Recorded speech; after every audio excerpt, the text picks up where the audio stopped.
봅시다. 공윤.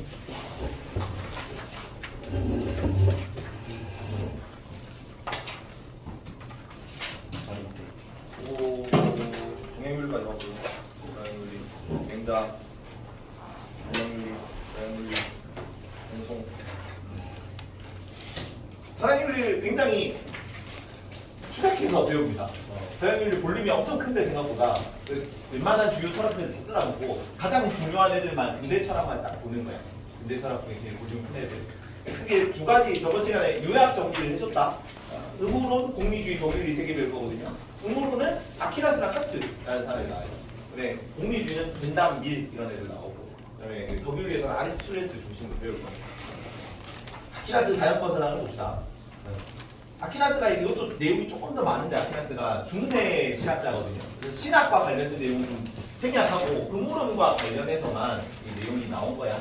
그래서 아키나스가 얘기했던 자연법 사상이라는 게 있습니다. 아니 이걸로 갑시다. 이걸로 적지 말고 적는 건 숙제로 해와 너의 암기하고 테스트로 봐야 된다. 체계가 좀 바뀌었어요.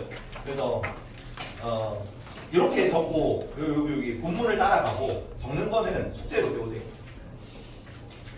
자연법 현상이고요. 아키나스가 얘기했던 법의 위계는 네 가지가 있습니다. 신이 만든 법이고, 왜냐면 이게 신학자거든요. 그래서 신이 만든 영원 불변하고 완전한 어떤 법이 있는 거예요. 신의 의지로 성립된 거죠. 근데 이 법은 완전하고 불변하는 법이기 때문에 불완전한 인간이 온전히 파악할 수가 없어요. 그래서 어떤 형태로만 드러나냐면 계시나 혹은 인간의 이성을 통해서 일부분만 인식할 수 있을 뿐인 거야. 그래서 계시를 통해 드러나는 영어법의 부분을 신법이라고 합니다. 이 신법이 대표적인 신법의 예시가 성경이래요. 성경. 혹은 뭐 기적이 일어난다, 신탁이 내려온다 이런 게 신법을 정리해요. 그리고 이성으로 아침이면 해가 뜨고 밤이 되면 달이 뜨네. 1년이 365일이고 계절이 순환을 우리가 눈으로 보고 이성으로 이해하고 1년이 이렇게 주기가 끝나는 걸 알 수 있잖아. 그런 자연의 법칙을 자연법이라고 해요. 그리고 자연법 1원리는 인간 이성을 통해 인식하는 거. 이거 외우세요. 누구한테 시키지? 연재 외워라. 자연법 1원리는 선을 행하고 악을 피하랍니다. 선행 악비. 표현이 많이 하잖아. 많이 했죠. 그치? 연재가 외우세요 이거는. 네. 자연법 1원리는 선을 행하고 악을 피하라. 선행 악비입니다. 공리의 원리 뭐예요? 그렇지. 지대다 수체되고. 자연법 1원리 뭐예요? 선을 행하고 악을 피하랍니다. 그리고 실전법은 인간 의지로 성립되는 거야. 위로 갈수록 상위법입니다. 영어법, 자연법이랑 신법은 영어법을 거스를 수가 없겠지. 왜냐하면 영어법의 일부분이잖아. 얘 자체가 영어법인데 영어법을 거스른다는 게 말이 안 돼. 그렇죠? 그리고 실전법은 영어법 혹은 자연법, 완전한 법들을 모방해야 얘도 완전해질 수 있는 거기 때문에 만약에 이건 인간이 만든 법이기 때문에 불완전한 거거든요. 만약에 잘못된 법을 만든다면 여기에 맞게 고쳐야 되는 거예요. 그리고 자연법 윤리가 선행하고 악을 피하잖아. 어떤 게 선이냐면 밑에 나오는 게 선이야. 그래서 자연적 성향을 동양에서 얘기하는 본성하고 비슷한 맥락이에요. 욕구, 욕망 이런 거를 서양 철학에서는 주로 뭐라고 표현을 하냐면 경향성이라는 단어로 표현합니다. 경향성. 이게 아니죠. 여기는 왜 빈칸이 뚫려 있는 것이 경향성. 내가 교재 만들어가지고 좀 엉망진창인데 계속 수정하고 있어요. 경향성입니다. 경향성. 자연적 성향, 경향성과 적어주세요. 답이 안 나와있는 자연 법칙의 의무입니다. 경향성이라는 거는 내가 태어날 때 뭐뭐에 끌린다는 성질이다. 욕구랑 똑같은 개념이에요. 정형은 하지 맙시다. 자, 이 경향성에는 세 가지 경향성이 있다고 그러는데 생명 보존, 종족 보존, 그다음에 인간만 가지는 사회적 삶과 신에 대한 탐구 욕구가 있다고 해요. 그래서 이 생명 보존은 만물이 모두 가지고 있는 본성이야. 그래서 만물에는 인간, 동물, 식물이 모두 포함되는 개념이에요. 이거는 생명 보존입니다. 내 개체를 유지하려고 하는 거. 이게 나중에 사회계약론 너네가 엄청 어렵게 나오거든요. 사회계약론 파트에서는 그 생명권 혹은 그 자기 보존 혹은 코나투스라는 단어도 나와요. 자기 현재 존재를 유지하려는 관성 같은 개념입니다. 원래 원뜻은. 그래서 물건도 이 모습을 계속 유지하려고 하잖아. 그지? 갑자기 막 변화하잖아. 여기 책상에 됐다가 내일 아침에 의자가 되지 않죠. 그래서 모든 만물이 다 공유하는 본성이야. 생명 보존, 관성 같은 것들 때문에. 그리고 종족 보존은 번식할 수 있다는 겁니다.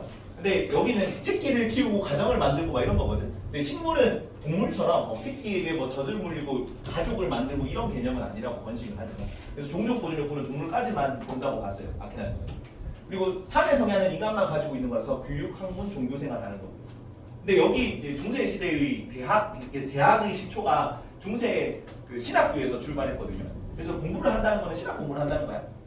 이제 공동체 생활을 한다는 거는 그 신에 대한 교육을 가르쳐 준다는 개념이기 때문에 결국은 신앙 활동하라는 거예요. 그 인간의 본질적 성향이라는 거. 그래서 이게 누가 준 거냐면 신께서 준 거겠죠. 신께서 또 이래 성향, 이래 성향을 가지고 태어나라고 했기 때문에 우리가 신에 대해 계속 탐구하려고 하고 종족을 보존하려고 하고 내 생명을 보존하려고 하는 거란 말이야. 그래서 신의 뜻에 따르는 게 선한 거기 때문에 신학자겠죠. 얘가 스콜라 철학이에요. 스콜라 철학. 근데 스콜라 할 때 그 스쿨의 어원이다. 제이 스콜라 할 때 그 스콜라입니다. 그래서 되게 그 논리적으로 신의 존재를 증명하려고 했던 사람들이기 때문에 여기 스콜라 철학 계열은 이 신의 뜻에 따르는 걸 선한 걸로 봐. 괜찮죠? 그래서 선을 행하는 거는 요거를 따르는 겁니다. 만약에 어떤 실정법을 만들었어. 실정법을 만들었는데 생명을 보존해야 될 거 아니야. 근데 사형제도 이런 거 생명 보존에 위배되는 거죠. 낙태법 이런 거 종족 보존에 위배되는 거죠. 동성애, 그래서 기독교에서 동성애 반대하잖아요. 종족 보존에 어긋나는 거죠. 신의 오류, 이게 신께서 만들어준 완벽한 법에 예외적인 거니까 그런 건 인정할 수 없는 거죠. 그래서 여기까지 생명 보존, 종족 보존, 자연법, 실정법 이런 거 중시하는 이 자연성에 따르고 이 자연법에 따라야 된다라고 얘기하는 게 아키나스예요. 여기서 뭐뭐 할 의무가 있다라는 이 맥락에서 나중에 칸트 음모론이 조금 더 깊게 나오는 거야. 이거는 윤사 좀 심한데. 한번 보고 넘어갑시다. 인간만이 아니라 동물도 신의 영업과에 참여할 수 있다. 참여할 수는 있어요. 왜? 존재하잖아요. 모든 만물이 다 가지고 있죠. 참여할 수 있다. 그리고 사물과 공유하는 인간 모성은 인간이 추구하는 선의 근거가 될 수 있다. 사물과 공유하는 인간 모성 뭐예요? 이거죠. 생명 보존. 모든 존재가 생명 보존 욕구를 가지고 있으니까 선의 근거가 될 수 있고. 자연법은 영원하며 모든 피조물이 준수해야 할 법칙이다는 아닙니다. 뭐가 틀렸냐면 준수가 틀렸어요. 윤사는 이걸 구분한다. 생명의 이 정도까지는 구분하지 않습니다. 준수한다는 뭐냐면 내가 이해하고 따라야지라고 생각한다는 거야. 근데 동물은 뭐가 없어? 이성이 없어. 그래서 동물은 영어법에 속하지만 자연질서에 포함되고 있죠. 이성과 자유의지가 없기 때문에 자연법을 준수할 수 없습니다. 그래서 선행합의 할 수 없어요. 괜찮죠? 선지를 봅시다. 선지를 따랐나? 칸트만 있으면 칸트만 있네요. 넘어갑니다. 칸트는 굉장히 딥하게 나옵니다. 딥하게 가르칠 거야. 왜냐면은 칸트 계속 나와요. 칸트 앞에 뭐 평화윤리에서도 나오고 뭐 사형제 이런 데서도 나오고 웬만하면 계속 끼어서 나온단 말이야. 그래서 별명이 그 또트입니다. 또 칸트야. 생명 공무원 롤스 뭐 이런 사람들이랑 같이 계속 그 다음 주에는 강의실 좀 큰 데로 뭐 다들 벌써나요? 뭐예요? 아 제가 세워놨습니다. 지환이? 지환이 맞습니다. 이지환. 그래. 김지환. 네. 이지환. 이지환? 이지환 아니야? 왜 성희롱? 이지환. 이지환은 성도 온 거 아니에요? 오늘 만나는데? 누구? 고3인가 여기가? 네. 그런 거 같은데. 처음 듣는데? 외부생 신청이라고. 근데 얘가 이 교실인 걸 알고 있을까요, 여기가? 칸트 의무로. 칸트 의무로. 칸트는 좀 딥하게 가르치는 게 맞기 때문에 윤사 내용을 그냥 그대로 들고 왔습니다. 그렇게 공부해도 돼요, 이쪽 칸트는. 칸트는 별명이 시계 같은 남자인데 이 산업혁명 초창기거든요. 산업혁명 시대에 그 자연 법칙, 뭐 과학 기술의 발전 이런 게 각광받던 시대예요. 그래서 뭐 얘는 대학교 교수님입니다. 독일 대학교 교수님인데 얘는 윤리학 교수님인데 이 윤리학과의 신입생이 줄어드는 상황입니다. 철학의 인기가 사그라들고 그다음에 과학 기술에 대한 뭐 공대에 막 사람들이 대학원생들이 진학하고 막 그런 식이야. 그리고 철학계에는 그때 당시 메타가 뭐였냐면 휴미라는 사람이 회의주의라는 게 막 널리 좀 퍼져 있던 상황이었어요. 철학은 뭐 아무것도 인식할 수도 없고 진리도 없고 막 그러다 보니까 자연 그 부상하는 과학 기술에 약간 그 대항하여 윤리의 법칙을 세우고자 했던 사람입니다. 그래서 도덕법칙을 계속 얘기해요. 도덕법칙, 자연법 같은 개념이야. 그것처럼 인간이 당연히 따라야 될 무조건적인 의무가 있는 법칙이 있다라고 가정하는 거예요. 그래서 거기에 따라 실제로 그렇게 살았어요. 말년에는 엄청 막 시계처럼 살았다 그래가지고 아침에 뭐 몇 시에 일어나고 몇 시에 식사를 하고 몇 시에 산책을 하고 그래서 뭐 오후 3시 반에만 산책 갔다 그래가지고 그 길 가던 사람들이 칸트가 가는 걸 보고 오후 3시네 하고 시간을 맞췄다는 설이 있어요. 그렇게 살았던 사람이고 이거는 좀 썰인데 칸트가 막 이렇게 기계처럼 살았다 보니까 엄청 말년에는 이 대학교 교수님으로 유명한 명성을 얻었음에도 불구하고 늙어 죽을 때까지 독신이었거든요.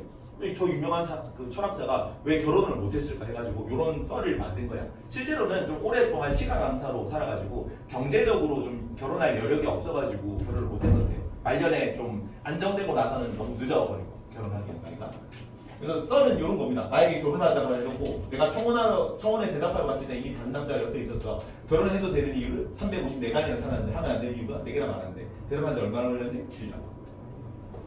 이게 어렸을 때 썸 타다가 이제 결혼을 하려고 했는데 기다려 보십시오. 내가 결혼해야 될 이유랑 결혼해야 될지 말아야 될지를 한번 고민해 보겠어. 그래서 7년 동안 딱 고민하다가 결혼해야 되겠다 찾아갔더니 이미 했다는 무녀가 됐다는 거죠. 씨발 그럼 그렇지 뭐 이렇게 얘기를 하는 거고. 그래서 훌쩍훌쩍 울다가 3시 반이다 산책까지 이렇게 하는 거지. 시기 같은 남자들 시기 같은 남자. 그리고 이거는 이제 중요한 파트입니다. 중요한 파트를 만화로 좀 잘 녹여낸 건데 선의지라는 개념이 있어요. 선의지, 도덕법칙 이런 걸 준수해야 되는 선의지에서 기반해서 도덕법칙을 준수해야 된다고 얘기하는 사람이거든요. 근데 도덕법칙에 따른 이 도덕법칙을 세우는 게 누구냐면 도덕법칙을 만드는 사람은 나 자신입니다. 칸트는 동기론이라고 해요. 조금 이따 설명할 건데 결과가 내가 선한 행위를 하고자 했지만 결과가 나쁠 수도 있잖아. 내가 악한 행위를 하려고 했는데 결과가 선해질 수도 있죠. 사람들이 좋아할 수도 있고 말이야. 내가 나쁜 의도를 가지고 했는데도 결과는 그래서 인간의 통제 밖에 있다고 생각해요. 칸트는. 인간이 스스로 무언가를 잘 컨트롤할 수 있는 건 뭐밖에 없어. 내 내면의 의지랑 동기밖에 없어. 그래서 내 동기에 따라서 도덕적 행위를 판단하는 것만이 올바르다고 생각해요.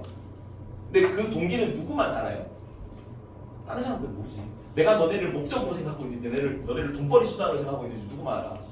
내가 너네를 이제 도덕적으로 지금 행위하고 있으니까 내가 너네를 목적으로 대우하는 것이 너네를 위해서 잘 되라고 뭔가 행동을 하라고 하거든 칸트는. 근데 너네를 잘 되라고 하는지 내가 너네를 왜 돈벌이 수단으로 살고 있는지 모르잖아. 너네를 알고 있니? 내 마음속에 있는데, 그죠? 그래서 대도법칙의 수립자는 자기 자신만 해당돼. 다른 사람은 안 됩니다. 앉으십시오. 아까 두 명 빼고는 다 앉아. 자리 돌아오고. 일단. 그래서 결과적으로 도덕법칙에 합치할 수 있어. 도덕법칙에 합치할 수 있어. 남들이 보기에 도덕적 행위처럼 보일 수 있어. 예를 들어 기부를 한다거나, 뭐 다른 사람들 위해 봉사한다거나. 근데 그게 도덕적인지 아닌지는 몰라요. 선의지에서 기반한 것만 혹은 그 도덕법칙에 대한 존경심에서 기반한 것만 도덕적인 거예요. 근데 자기만족, 왜 기부를 하셨습니까? 기부를 하면 기분이가 좋거든요. 당신은 비도덕적이군요. 그렇게 얘기한다고. 왜? 자기만족이라는 건 경향성이거든요. 자연법칙을 준수하려고 하는 거야. 그럼 극복해야 돼. 그래서 결론은 뭐냐? 도덕법칙에 합치한다고 할지라도 비도덕적인 경우가 있습니다.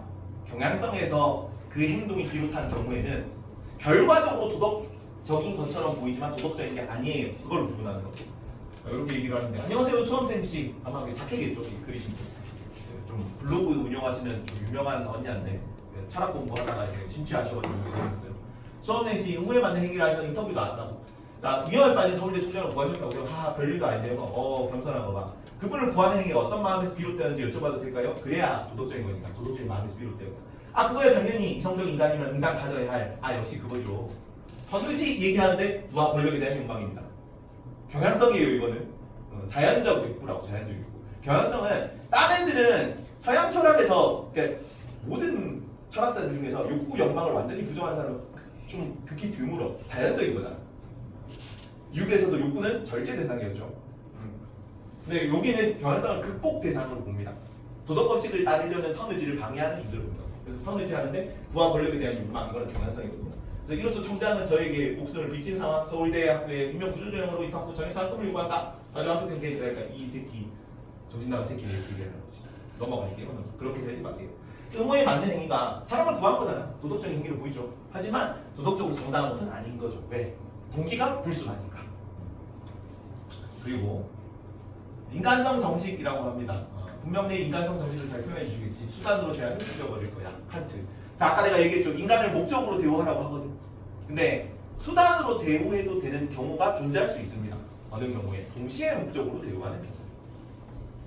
목적으로 대우하는 건 뭐냐면 A를 위하여 B 한다 해서 A에 들어가면 목적으로 대하는 거야. 건강하기 위하여 병원에 갑니까? 병원에 가기 위하여 건강합니까? 건강하기 위해서 병원 가겠죠. 뭐가 목적이에요? 건강이 목적이겠지, 당연히. 너네가 잘 되라고 너네를 가르치는 거는 너네가 목적으로 들어가는 거야. 괜찮죠? 돈벌이를 위해서 너네를 가르치는 거는 돈벌이가 목적인 거예요. 너네는 수단으로 되는 거지. 인간을 수단으로만 대우하지 말라고 하거든. 근데 돈벌이를 위해서 너네를 가르쳐도는 돼요. 진짜 너네를 목적으로만 대우할 수 있는 사람은 부모님밖에 없다 사실. 그냥 너네가 온전히 잘 되라고 너네를 잘 대해주는 사람은 부모님 말고는. 그래서 결국 칸트는 가족주의로 쭉 가족주의 확대 같은 개념으로 이상사회를 얘기해. 목적의 왕국이라는 단어. 근데 일상생활에서 그게 다 적용되기는 힘들겠죠, 당연히. 그래서 너네를 수단으로 대해도 돼. 돈벌이를 위해서 너네를 사용해도 돼. 너네 수업 들으려고 막 내가 전화하고 했잖아. 근데 동시에 그래도 돈벌이를 위해서 너네를 사용하더라도 너네가 잘 되라는 마음도 동시에 가지고 있으면 돼. 그러니까 교재를 막 이렇게 막 열심히 만들고 하면은 어느 정도는 약간 있거든요. 너네가 잘 돼야 나도 잘 되죠, 사실. 너네가 잘 돼야 수능 성적 오르고 해야 성적 잘 받고 해야 다른 애들이 오 지쌤 잘 가르치네 해서 할 거 아니야. 그래서 너네가 잘 되라는 마음도 있어. 있기 때문에 이건 도덕적으로 부당한 일은 아니에요, 다행히. 그치? 그래서 잘못 이해한 거죠, 이 수험생은. 내 인간성 정식, 이건 인간을 동시에 목적으로 대우하라는 거야. 단지 수단으로만 대우하지 말고 동시에 인간을 목적으로 대우하라고 얘기를 했는데, 잘 표현해주겠지 했는데 수험생이 설마 그건가요? 최저 최악, 수단으로 대하면 죽여버릴 거야 되니까 이상하다. 공식 설정에 어떤 식으로든 수단으로 대면 칸트가 죽이러 온다고 쓰여있잖아요. 나중에 살인자, 사형당한 사람도 볼 거예요.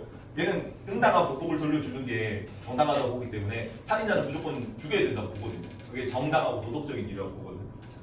그래서 제가 이거 잘못 이해했네. 대체 제가 언제 그런 소리를 했어요? 라고 얘기하는 거지. 인간성 정식은 단지 수단으로 대화하는 게 아니라 수단으로 동시에 목적으로 대화하는 건 괜찮다를 표현하는 거예요. 근데 기출 전제에 다 나오는 표현들이다. 넘어갑니다. 칸트 음으로 배경지식 심화. 생각보다 개념이 조금 까다로워서 세계관 설정 쪽으로 요 배경지식을 좀 깔고 이해하는 게 편할 겁니다. 세계를 두 개로 나눴어. 그러니까 뭐랑 비슷하냐면 플라톤의 이데아를 아직 안 배웠는데 이데아론이랑 어떤 근원적 실체적 이상적 세계가 있는 거예요. 그 이상적 세계를 모방한 현실 세계가 있는 거예요. 자연 법칙은 이 유명한 멘트가 있습니다. 이렇게 뒤에 나오는데 생각할수록 점점 더 큰 감탄과 경외심으로 내 마음을 채우는 두 가지. 내 위에 별이 빛나는 하늘 그리고 내 안에 도덕 법칙. 이게 순수이성 비판이라는 칸트 책 마지막 선문에 나온 글이래요. 근데 되게 그 칸트를 상징하는 유명한 부구라서 칸트네 도시 칸트 고향에 가면 성병문에 이게 걸려 있습니다. 그래서 별이 빛나는 하늘은 자연 법칙이고 이 현실 세계야. 그리고 내 안에 도덕 법칙은 어떤 그 이상적 세계를 지배하는 법칙인 거죠. 이성의 세계를 영혼의 세계를 지배하는 법칙이 도덕 법칙이고 육체의 세계를 현실의 세계를 지배하는 법칙이 자연 법칙인 거죠. 그래서 이거 두 개를 원래 이거는 없었죠. 칸트가 처음 설정한 거니까. 이거를 자연 법칙과 동격으로 올리려고 만들어낸 세계야, 칸트가. 자, 그래서 자연 법칙과 도덕 법칙이 있고, 이거는 별이 빛나는 하늘, 내 마음의 도덕 법칙인데, 자연 법칙이 지배하는 세계를 현상계라고 합니다. 현실 세계야. 현상이 형상이 드러날 현자죠. 나타나는 현자. 형상이 드러나 있는 세계죠. 눈에 보이는 세계. 자연 법칙이 지배하는 세계고 존재의 세계입니다. 예지계라는 거는 밝은 예자에 지혜 지자를 써요. 밝은 지혜의 세계입니다. 영혼의 세계야. 여기는 도덕 법칙이 지배하는 세계고 당위의 세계입니다. 뭐 해야만 하는 세계야. 왜? 착하게 해야 된다. 사람들을 목적으로 대하지 말아야, 수단으로 대하지 말아야 한다. 이런 거 얘기를 하는 거잖아. 뭐 해야 한다는 세계. 이거는 당연히 그러한 세계. 여기는 사물을 현상으로 인식합니다. 물 자체라는 어떤 이상적 원형이 있다고 가정해요. 그거를 인간이 온전히 인식할 수는 없어. 그거를 그냥 현상으로만 인식할 수 있는 세계야. 만물이 물 자체로 가정되는 게 예지계입니다. 어떤 원형이 있을 건데 인간은 불완전하기 때문에 그걸 온전히 파악할 수는 없어. 이성으로 일부를 현상으로 인식할 수 있을 뿐입니다. 그런 세계. 그리고 자연 법칙은 이론 이성이 구성한 법칙성이라고 하는데 이 이론 이성은 순수 이성이 자연 법칙을 만들 때는 이론 이성이라는 단어로 쓰이고 실천 이성은 순수 이성이 도덕 법칙을 인식할 때 쓰이는 걸 실천 이성이라고 해요. 우리는 자연 법칙을 다루지 않기 때문에 실천 이성이라는 단어만 중요합니다. 순수 이성은 경험하지 않은 이성이래. 타고난 이성이래. 선형적 이성을 순수 이성이라는 단어로 표현합니다. 그래서 책 이름이 순수 이성 비판이야. 한대가 쓴 책 이름이. 그 순수 이성이 도덕 법칙과 관련된 들의 실천 이상이라는 용어로 씁니다. 똑같은 이성이지만. 그래서 두 번째 책이 실천 이성 비판이에요. 그래서 도덕 법칙을 인식하는 이성이죠. 여기는 감각 경험 이런 거 육체를 가지고 플러스 이론 이성을 가지고 자연 법칙을 인식하고 여기는 실천 이성을 통해서만 도덕 법칙을 인식합니다. 여기는 뭐좀 적어놨죠. 경험이 관여하지 않은 선언적 이성을 순수 이성으로 표현했다. 이론 이성과 실천 이성 모두 순수 이성의 다른 표현 방식에 불과한데 자연 법칙을 구성할 때는 이론 이성, 도덕 법칙을 실천할 때는 실천 이성으로 표현한다. 그리고 도덕 법칙은 행위자 스스로의 실천 이성이 자율적으로 수립한 명령이다. 아까 뭐라 그랬어? 내가 너네를 목적으로 대하는지 수단으로만 대우하는지 누구만 알 수 있다고? 나만 알 수 있어요. 너네가 내 마음을 어떻게 할 건데? 너네를 수단으로 대우하고 있는 거지. 그래서 칸트는 이성적 존재는 스스로 도덕 법칙의 수립자가 되어야 한다. 23년 기출이거든요. 옳은 선지다 이거. 도덕 법칙은 스스로 세우는 겁니다. 스스로. 그리고 그 도덕 법칙이 맞는지 아닌지 옳게 행위하고 있는지도 나만 알 수 있어요. 그래서 이거 나중에 뭐 해결 같은 사람이 비판해요. 유아주의적 철학이라고. 또 네가 스스로 규칙 만들어놓고 지켰다 나 착해 이렇게 혼자 객관적이고 뭐 법칙이 있고 뭐 이런 거 얘기하지만 객관적인 철학은 아닌 것 같다는 거죠. 자기가 보기에. 유아주의적 철학이다. 애가 혼자 설정 노름하는 것 같은 철학이다. 비판하기도 합니다. 그래서 이거 옳은 선지 도덕 법칙이 스스로 수립자가 되는 거 기억하시고. 자연 법칙에는 만류의 법칙이나 반성의 법칙 같은 게 있습니다. 도덕 법칙은 거짓말을 하지 말라, 물건 훔치지 말라 같은 게 있어요. 근데 개인마다 다 도덕 법칙을 다르게 수립하기 때문에 모두에게는 모두의 도덕 법칙이 될 수 있는 거죠. 이게 확고불면한 어떤 도덕 법칙은 없어. 사람마다 다를 수 있어요. 누군가에게는 거짓말을 하지 말라가 도덕 법칙일 수 있고 누군가에는 물건을 훔치지 말라는 게 도덕 법칙일 수 있는 거죠. 자, 그리고 이 자연 법칙이 지배하는 현상계에 있는 존재는 뭘 가지고 있냐면 경향성을 가지고 있다고 해요. 경향성은 육체의 욕구다. 육체의 욕구를 경향성이라고 해요. 혹시나 윤사를 하는 친구들은 정약용의 영지의 기호입니다. 정약용의 형구의 기호입니다. 여기가 정약용의 형구의 기호. 육체의 이끌림. 여기는 영혼의 이끌림이다. 선의지는 도덕 법칙을 따르고자 하는 의지. 여기는 경향성을 따르려는 의지, 본성. 여기는 배고픔, 공포 이런 거야. 자연 법칙을 따르려는 거. 그래서 인간, 동물이 육체를 가지고 있다면 모두 이걸 가져요. 인간이든 동물이든. 그리고 이성을 가지고 있다면 모두 선의지를 가집니다. 그리고 모든 이성적 존재자라는 표현을 나오거든요. 모든 이성적 존재자는 신과 인간이 포함되는 거야. 그래서 신이든 인간이든 다 도덕 법칙을 따르려는 선의지를 가지고 있어요. 근데 신 같은 경우는 육체가 없거든. 그래서 도덕 법칙을 자연적으로 그냥 따르게 돼 있어. 우리는 이 사이에서 갈등하는 거예요. 그래서 뭐가 생겨야 되냐면 여기는 그 경향성을 따르려는 의지가 선의지보다 경향성을 따르려는 충동이 이런 게 있거든요. 자기애라든가 동정심이라든가. 이거는 경향성이야. 남이 시켜서 하는 거 타율적이지 이런 게 있고 내가 스스로 도덕 법칙을 따라야 된다. 경향성을 극복하고 선의지를 추구해야 된다고 느끼는 의무감을 의무의식이라고 합니다. 거의 유사한 맥락으로 쓰여요. 선의지, 의무의식, 경험명령, 도덕 법칙 이런 거 비슷한 맥락으로 얘기하는 거예요. 뭘 극복하면 되냐면 경향성을 극복하고 나머지는 다 추구하면 돼요. 좋은 거다. 자, 이런 소지가 있는데 결과적으로 의무에 합치 혹은 일치한다고 할지라도 의무의식, 선의지에서 비롯되지 않는다면 도덕적 행위가 아니다.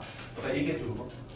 결과적으로 도덕적으로 행동하는 것처럼 보일지라도 의무의식에서 비롯되거나 선의지에서 비롯되지 않는다면 경향성에서 비롯됐다면 비도덕적인 행동이야. 자, 칸트는 의무를 동기로 삼지 않는 행위는 도덕 법칙에 부합될 수 없다고 본다. 지훈아 맞을까 이거? 맞아요? 칸트는 의무를 동기로 삼지 않는 행위는 도덕적 법칙에 부합될 수 없다. 의무를 동기로 삼지 않는 행위는 도덕 법칙에 부합될 수 없다.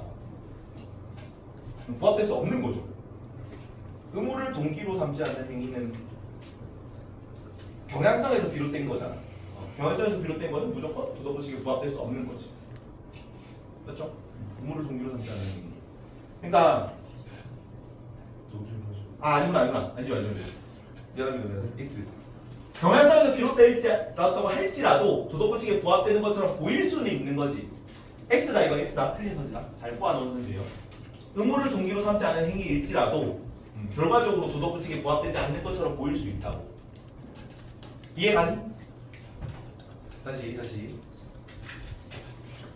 도덕 법칙에 부합하는 어떤 행위가 있습니다. 도덕 법칙에 부합하는 행위가 있어요. 에 일치한다. 근데 이게 경향성에서 비롯될 수도 있고 서울대 총장을 구했잖아. 부와 권력에 대한 욕망 때문에 경향성에서 비롯된 거지. 이거는 비도덕적인 행위야. 그리고 선의지에서 비롯된 행위가 있을 수도 있습니다. 선의지에서 비롯돼서 사람을 구해야지 당연히 사람은 목적으로 대우해야 되니까라고 느껴서 구하는 건 도덕적이에요. 그리고 경향성에 따라서 비도덕적인 경우가 있을 수도 있고 도덕 법칙에 일치하지 않는 경우도 있을 수도 있는 거지. 그렇지? 일치. 근데 선의지에서 비롯된 행위는 무조건 도덕 법칙에 일치하는 거고 일치하지 않을 수가 없습니다. 근데 경향성에서 비롯된 행위는 도덕 법칙에 일치할 수도 있고 일치하지 않을 수도 있다. 이해가? 그래서 얘는 도덕 법칙에 일치하더라도 얘에서 비롯될 수도 있고 얘도 비롯될 수도 있기 때문에 얘는 비도덕적인 경우예요. 틀린 선지입니다. 이해 가니 우연? 동건 이해 가요 이거? 네. 좋습니다. 그래서 의무를 동기로 삼지 않은 행위가 이게 경향성에서 비롯된 행위가 도덕 법칙에 부합될 수도 있는 거지. 걔는 비도덕적인 행위지만 그래서 틀린 거야. 오케이. 다음 필연성의 형식. 자연 법칙은 반드시 그런 성질이죠. 그럴 연자이기 때문에 자연스럽다 할 때 연자예요. 그럴 연자. 반드시 그러한 형식을 따르게 된다. 뭐뭐 하게 된다라는. 그래서 여기는 무예외성, 예외가 없습니다. 모든 현상은 제한 법칙에 따라 발생하는 거고 모든 자연 법칙은 인과관계에 따라 원인과 조건에 따라 발생합니다. 이런 형식을 띄어요. 필연성의 형식을 띈다. 그런데 도덕 법칙 같은 경우는 필연성의 형식이 아니라 여기는 사실 법칙이니까 여기는 당위 법칙이기 때문에 뭐뭐 해야 한다. 명령의 형식이 됩니다. 당위 법칙이에요. 여러 가지. 이 당위 법칙은 두 가지 형식이 있는데 정식이라는 단어로 표현돼요. 보편성 정식과 인격성 정식의 두 가지 정식이 있습니다. 복잡해지죠. 보편성 정식은 내 의지의 준칙이 보편적 입법의 원리가 되도록 행위하라는 겁니다. 이거는 좀 자세히 나오기 때문에 내신하는 친구는 외워야 돼요. 이거 도성여고는 소수용으로 나올 수 있다. 덕성여고 옛날에 이런 거 소수용으로 많이 나왔어요. 준칙은 개인의 행위 원칙이야. 개인의 행동 원칙이 모든 사람들에게 적응했을 때 모순이 일어나지 않는 행위가 되도록 원칙을 세우라. 그렇지? 만약 이거를 세웠는데 모든 사람들에게 적용했을 때 모순이 발생해. 그럼 그건 도덕법칙이 될 수가 없습니다. 모순이 발생하지 않아야 도덕법칙. 예를 들어 뭐 칸트가 실제로 든 예가 이런 거거든요. 그 거짓말을 하지 말라. 거짓말을 하지 말라가 만약에 거짓말을 한다는 개인의 행위 원칙이 있어. 그러면 모든 사람들에게 거짓말을 한다는 걸 적용했을 때 거짓말을 할 수가 없어요. 왜냐면 거짓말이라는 단어는 진실이 있을 때 진실이 아닌 걸 얘기해야 거짓말이 되는 거야. 근데 모든 사람들이 다 거짓말을 하잖아. 그러면 거짓말이라는 단어가 존재할 수가 없어. 이해가니? 거짓말 할 수 없잖아. 모순이 동작한다고. 네. 그러면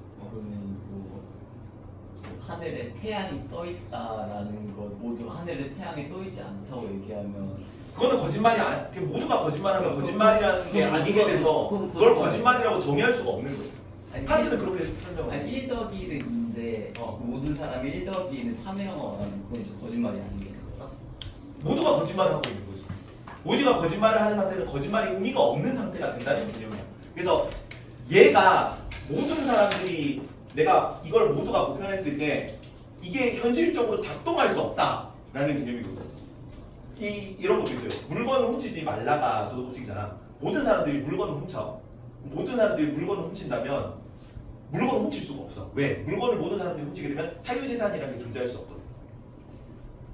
라고 설명을 해. 왜 이런 식으로 설명했는지 모르겠습니다. 그냥 문제가 생긴다는 뜻이야. 모순에 봉착한다. 논리적으로 이게 모순이 된다. 내가 몇 번 얘기를 학생들이 지각하면 뺨을 때린다고 칩시다. 학생들이 지각할 때 뺨을 때린다는 게 내 개인의 행위 준칙이야. 그러면 모든 강사들이 학생들이 지각했을 때 뺨을 때리잖아. 그러면 학원을 안 오겠죠, 애들이. 뭐 과외를 받거나 그렇게 하겠지. 그러면 학원이 존재할 수가 없기 때문에 지각을 하는 학생을 뺨을 때릴 수가 없어. 뭐 이런 느낌인 것 같아. 내가 생각하기에. 그래서 모순이 발생하지 않는 경우로 도덕법칙을 가정해야 된다는 얘기입니다. 두 번째는 아까 얘기했죠. 단지 수단으로만 대화하지 말고 동시에 목적으로 대화하라. 수단으로 대해도 되는데 너네가 잘 되라는 마음이 있어야 돼요. 목적으로 동시에 들어가 있어야 된다. 자, 불완전한 인간은 선의지를 추구하고자 하지만 경향성에 이끌려서 도덕법칙을 따르지 않을 수 있는 존재다. 왜? 육체의 욕구도 가지고 있잖아. 내가 도덕적으로 살아야지라고 생각하는데 뭐 할머니 일어나면은 할머니를 목적으로 대해야 되니까 자리에 일어나야 된단 말이야. 몸이 피곤한 거죠. 앉아 있는 거지. 그래서 도덕 원칙은 너 당연히 이걸 해야지. 존경심을 가지고 경향성을 극복해야지라고 명령 형식을 지는 두 가지 형식. 모든 사람을 목적으로 대라. 모든 사람에게 적용했을 때 모순이 없어라. 자, 개인의 준칙은 주관적 행위 원칙입니다. 내 좌우명 같은 거야. 내가 어떤 행동을 할 때 반드시 이렇게 하게 되는 어떤 원칙은 정언명령의 형식을 띠는 것이 도덕 법칙입니다. 요 개인의 행위 원칙이 요 두 가지 조건을 만족해야 돼요. 두 가지 조건 중 하나만 만족해도 돼요. 하나만 만족하면 그냥 도덕 법칙이라고 보거든요. 그래서 내가 뭐뭐 한다, 나는 뭐뭐 하는, 나는 뭐 항상 뭐 어떤 경우에는 항상 뭘 해, 라는 좌우명이 있다 칩시다. 그거를 요 두 가지 필터에 넣어봤을 때 하나라도 통과하면 그 도덕 법칙이 될 수 있는 거예요. 그래서 개인의 준칙 중 정언명령의 형식을 띠는 것이 도덕 법칙이고 경험적 규칙 중 필연성의 형식을 띠는 것이 자연 법칙입니다. 이 필연성의 형식입니다. 내가 경험을 해가지고 반드시 일어나고 원인과 조건에 따라 일어나는 자연 법칙이 되는 거예요. 반성의 법칙이라는 거죠. 자, 보편 정식, 인격성 정식은 동일한 도덕 법칙이 다른 형식이래요. 나도 왜 이렇게 설명하는지 모르겠습니다. 근데 칸트가 얘기하기로 둘 중 하나를 만족하면 도덕 법칙이 된대요. 그러면 도덕 법칙이기 때문에 다른 하나는 당연히 만족하면 되는 거야. 그래서 두 정식은 서로에 대해 필요 충분 조건입니다. 칸트는 보편화 가능한 준칙에서는 인간의 존엄성이 부정될 가능성이 없다고 보는 게 옳은 거야. 그리고 너네가 이제 육모를 받고 구모를 봐야 되는데 육모 구모는 두 번씩 풀어봐라. 요새는 이 경향성이 좀 덜해졌어. 근데 23년 9월이거든요. 22년 9월달에 친 거다. 23년 구모니까. 22년 구모에 나온 선지가 그대로 그 해 수능에 나왔어요. 그래서 가장 너네가 수능 공부할 때 너네 수능에서 나올 수 있는 기출 지문하고 유사한 텍스트는 육모 구모 한 두 번, 세 번 풀어야 돼야 되고 그 다음에 EBS 수특수한도 한 두 번씩 풀어보고 들어가야 돼요. 나머지는 이제 마더텅이라든가 옛날 기출이라든가 외부 교재 같은 거 그 다음 수능 보는 거고 그런 내용이 있습니다. 이제 본론으로 들어가겠습니다. 이제 배경 지식이야 이게 배경 지식 끝난 거고 부문 칸트 부분. 자, 동기론이기 때문에 선의지만이 선하다라고 얘기를 합니다. 행위 동기가 행위 결과보다 중요한 거야. 나중에 동리주의는 반대입니다. 행위 결과가 행위 동기보다 중요한 거예요. 자, 왜 이렇게 얘기를 했냐? 행위 결과는 우리 인간이 통제할 수가 없는 거지. 우리가 제대로 통제할 수 있는 건 뭐만 통제할 수 있는 거야? 우리의 의지만, 우리의 동기만이 우리에게 속하는 거기 때문에 이걸 가지고 도덕을 판단하는 게 정당하지 않느냐라는 거죠. 선의지는 그래서 이게 수특 내용 그대로 옮기면서 많이 어려워. 그냥 도덕 법칙을 따르려고 하는 의지입니다. 도덕 법칙을 따르려는 의지. 어떤 얘기가 옳다는 이유만을 실천할 자유의지.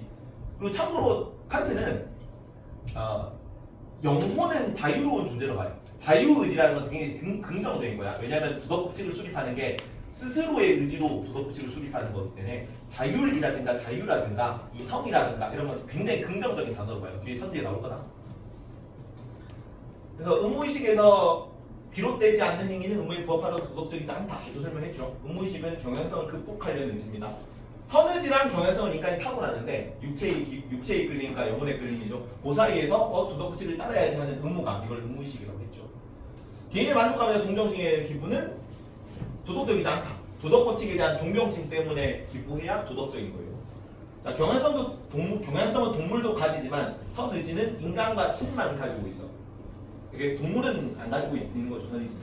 그래서 인간다운 삶이란 거는 도덕법칙을 따르는 삶이에요. 왜? 동물은 이걸 안 가지고 있잖아. 그래서 도덕법칙을 따르면 삶을 살아라. 그게 인간다운 거야라고 얘기하는 게 의무론이야. 그 아키나스는 똑같이 아키나스는 경향성을 긍정했지만 신께서 주신 경향성에 따라 살라고 한 거잖아. 근데 칸트는 인간다운 삶을 살려면 도덕법칙에 따르는 삶을 살아라. 그게 의무다라고 얘기하는 거니까. 둘 다 의무론이고 비입니다. 의무론 아까 얘기했던 거 생각할수록 유명한 법칙이요. 도덕법칙은 이성적 존재가 따라야 할 객관적 실천 법칙인데 그냥 현상, 예지계를 지배하는 법칙이라고 생각하세요. 실천 이성으로 인식할 수 있는 거고 정언명령의 형식을 띱니다. 실천 이성은 도덕적 실천 의지를 규정하는 이성, 도덕법칙을 인식하는 이성이고 정언명령은 도덕법칙의 형식이 정언명령이야. 뭐뭐 하라입니다. 따라오니 지금 친구들?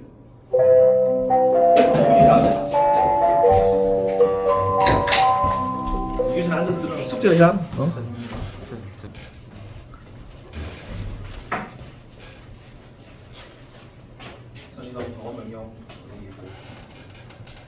정언명령은 뭐의 반대말이냐면 가업 명령은 가짜 언어라는 얘기야. 말씀 원자에 거짓 가짜였습니다. 이거는 발을 정자를 쓰기 때문에 진짜 명령이라는 뜻입니다. 뭐가 진짜고 뭐가 가짜냐면 조건이 무조건 가짜예요. 그러니까 자연 법칙이라며. 자연 법칙은 예외가 없고 조건이 없어야 되는데 어떤 경우에만 일어나면 그거는 그 법칙이라고 할 수 없이 그래서 항상 지켜야 되는 거야. 그냥 조건 없이 지켜야 되는 거야. 무조건 명령은 실입니다. 여기는 뭐뭐 가오면 조건이기 때문에 조건 명령이기 때문에 뭐뭐 하면 뭐뭐 하라고요. 여기는 무조건 명령이기 때문에 그냥 뭐뭐 하라. 이런 식으로 차이가 납니다. 율 일어나세요. 정원 명령의 형식 두 가지가 있다고 그랬다. 첫 번째 보편적 정식이고 두 번째 인격성 정식입니다. 보편적 정식은 내가 세운 준칙을 모두에게 동시에 적용했을 때 그 준칙에 모순이 없어야 된다. 이거를 내 의지의 준칙이 개인의 행위 원칙이겠죠. 경률이라는 단어로 나와요. 같은 말입니다. 준칙 혹은 경률. 이 동시에 언제나 보편적 입법의 원리가 될 수 있도록 행위하는 거죠. 아까 얘기했던 거 거짓말을 하지 말라, 도둑질 하지 말라. 모든 사람에게 보편할 때 모순이 없고. 인격성 정식은 너 자신을 포함한 모든 사람의 인격을 단지 수단으로만 대우하지 말고 언제나 동시에 목적으로 대우하라고 얘기를 하는 거죠. 수단으로 대해도 되는 거지. 동시에 목적으로 대우한다. 돈벌이를 위해서 강의를 하지 않는다. 이거는 돈벌이를 위해서만 강의를 하는 거는 비도덕적인 행위입니다. 하지만 학생들의 미래를 위해서 동시에 강의한다면 그거는 괜찮아요. 얼쏘니까 얼쏘. 또한 학생들의 미래를 위해서도 강의를 한다. 칸트는 인간은 다른 이성적 존재들을 결코 수단으로 대해서는 안 된다고 보았다는 틀린 거죠. 그래서 목적으로 대해도 수단으로 대해도 되는 경우가 있기 때문에 정식은 그냥 수학 공식이나 뭐 격식이나 형태나 형식이나 뭐 그런 의미로 사용하면 됩니다. 자, 칸트의 행복론인데 행복은 복지와 처지에 대한 만족감이라는 단어로 나옵니다. 천사 교과서에 도덕적 행위는 개인의 행복과 무관하다. 그래서 도덕적인 거는 개인의 행복과는 아예 관계가 없는 걸로 봐. 그냥 선의지를 따르는 게 도덕적인 거고 행복할 수도 있고 안 할 수도 있는 거예요. 하지만 행복, 이게 도덕적 법칙을 따른 사람은 행복할 자격은 있다고 얘기해요. 행복할 자격이 주어진다. 도덕적인 행위는 무관하고 도덕은 그 자체로 목적이고 행복을 위한 수단이 될 수 없다. 목적은 뭐만 목적이야? 도덕 법칙만 목적이에요. 도덕적으로 사는 게 인간의 목적이에요. 의무를 따르라고. 근데 공리주의에는 나중에 최대다수 최대 행복이라고 결과론 얘기가 나올 거거든요. 최대 모든 사람들의 쾌락을 더 많이 늘려주는 게 도덕적인 거예요. 그래서 행복 총합을 증대시키는 거를 도덕적으로 봅니다. 그리고 왜 도덕적으로 살아야 돼? 라고 얘기를 물으면 그게 더 많은 쾌락을 올려주니까 라고 대답을 해요. 그러면 도덕이 뭐가 된 거야? 행복을 위한 수단이 된 거죠. 도덕적으로 사는 이유가 뭐였습니까? 행복을 늘리기 위해서 도덕적으로 사는 거였으니까요. 하지만 행복과 도덕이 양립은 가능해. 공리주의랑 공통점입니다. 여기는 도덕이 목적이고 행복은 도덕을 위한 목적이 될 수 없지만 도덕 법칙을 따르면 행복할 자격이 주어진다 그랬잖아. 그래서 도덕 법칙을 따르니 행복할 자격이 주어지는 거니까. 공리주의랑도 공통점이에요. 공리주의에서도 도덕 법칙을 독리주의에서도 최대한 최대 행복을 증리시키잖아. 내 행복이 올라갈 수도 있는 거야. 내 행복이 내려갈 수도 있지만 도덕적인 거는 나를 포함한 모든 존재의 쾌락이 올라가는 게 도덕적인 거다. 최대한 최대 행복. 선의지에서 비롯되면 행복을 추구하는 행위도 도덕적 행위가 될 수 있어요. 그러니까 선의지에서 비롯되기만 하면 행복을 추구한다고 하더라도 이게 중요한 거죠. 선의지에서 비롯된 게. 자, 이런 건 다 좋은 거다. 선의지에서 비롯된 거, 의무의식에서 비롯된 거, 도덕법칙에 대한 존경심, 실천 이성의 명령을 따르는 거, 정언 명령을 따르는 거, 뭐만 나쁜 거라고? 경향성을 따르는 게 나쁜 거야. 경향성만 따르는 건만 나쁜 거고, 나머지는 다 좋은 겁니다. 태훈아 앞으로 봅시다. 여기부터는 선지가 좀 어렵다. 선지가 많죠? 왜 선지가 많냐면 여기가 좀 킬링 파트라서 그래요. 유사 내용까지 다 따왔기 때문에. 동건아. 네. 들어주세요. 칸트는 자연적 경향성에서 비롯된 준칙에 따라 행해야 한다고 주장했을까? X 뭐가 틀렸어? 경향성. 경향성 안 되죠. 준칙도 안 되고 정언 명령에 따라 도덕 법칙에 따라 그렇게 행해야 하는 거고. 예서야, 칸트는 선한 목적을 위해 조건적인 명령에 따라 행해야 한다고 주장하니?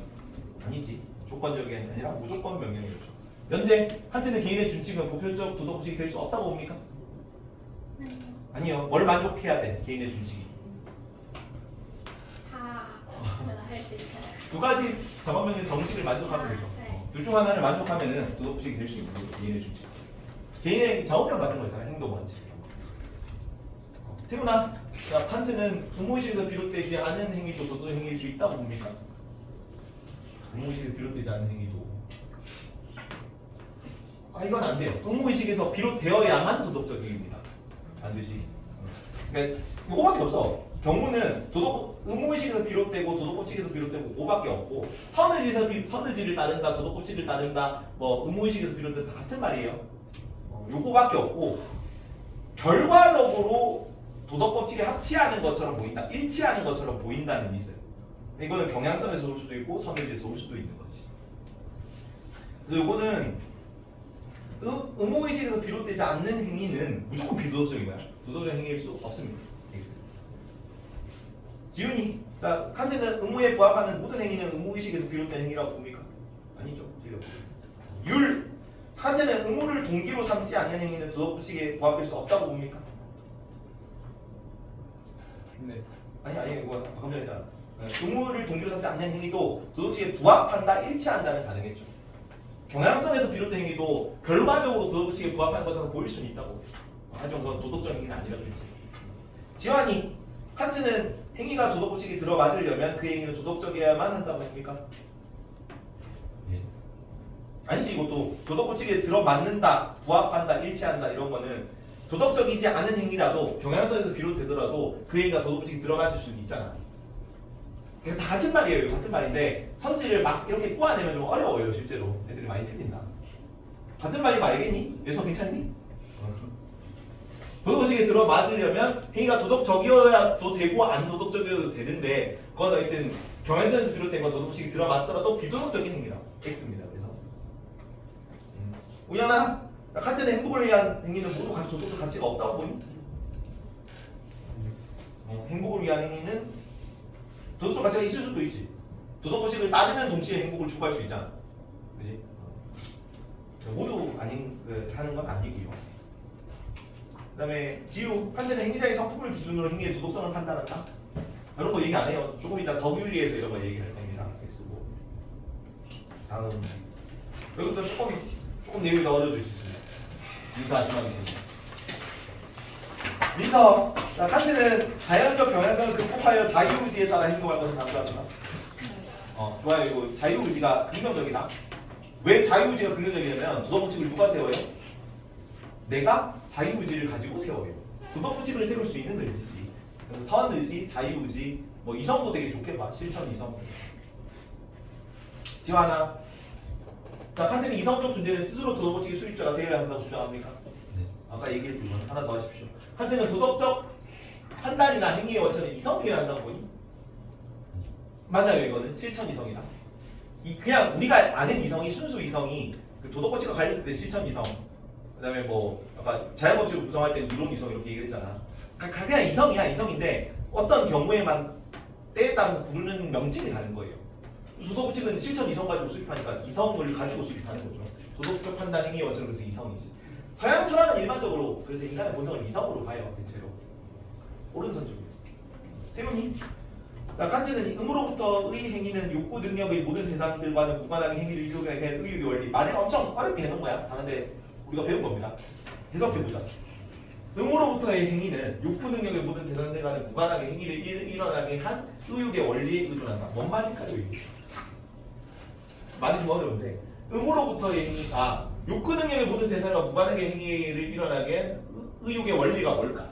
욕구 능력의 모든 대상과 무관하게 행위를 일어나게 한 의욕의 원리는 뭐라고 얘기할까요? 이게 선의지다. 이게 선의지인 걸 알겠니?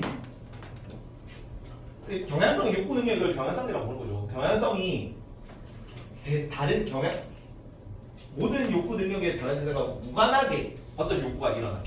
다른 욕구의 대상 물건이 뭐 1등급이라든가 뭐 소고기라든가 뭐 최신 뭐 PSP 뭐 이런 거 뭐 고급 전자기기라든가 이런 거에 대한 욕구와 무관하게 선의지에 따라서 무언가 욕구가 일어나지. 거짓말을 하지 말자. 물건 훔치지 말자. 학생들 땀을 치지 말자 이런 거 있잖아. 그런 식으로 일어나게 한 의욕의 원리는 선의지지. 그러면 의무로부터 행위는 의무의식이잖아. 의무로부터 행위가 선의지에 의존합니까? 같은 말이죠 다. 그치? 그래서 오른손입니다. 그러니까 우리가 배운 건데 그걸 말을 엄청 어렵게 해놓은 거야. 수능 스타일이 좀 이런 스타일이다.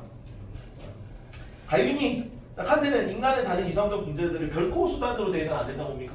그건 아니었죠. 알겠고요. 민서, 칸트는 이성적인 존재는 자연법칙의 지배를 거부하고 도덕법칙에만 스스로 복종해야 한다고 봅니까? 안 돼. 자연법칙을 거부할 수가 없어요. 우리가 육체를 가지고 있는 이상 자연법칙의 지배를 거부할 수가 하는 게 불가능하다. 육체를 가지고 있으면 무조건 자연법칙 지배를 받는 거야. 근데 경향성은 극복해야지. 자연법칙의 지배를 받지만 지배를 거부하는 자연법칙의 지배를 거부할 수는 없고 경향성은 극복해야 돼요. 경향성은 자연법칙에 이끌리는 그런 성질은 극복해야지. 알겠어요.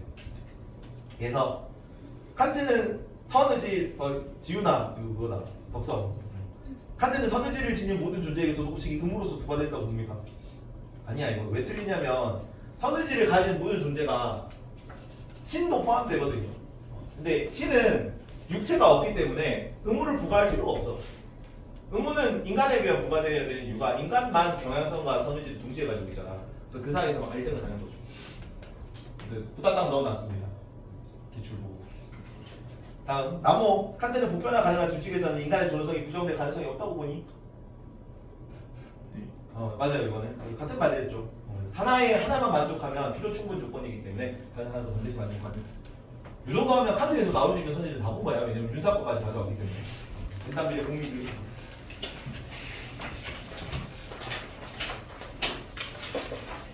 시기는 비슷해요. 산업혁명식이고 이번에 연도를 새로 해왔는데 1712년에 루소가 태어났거든요.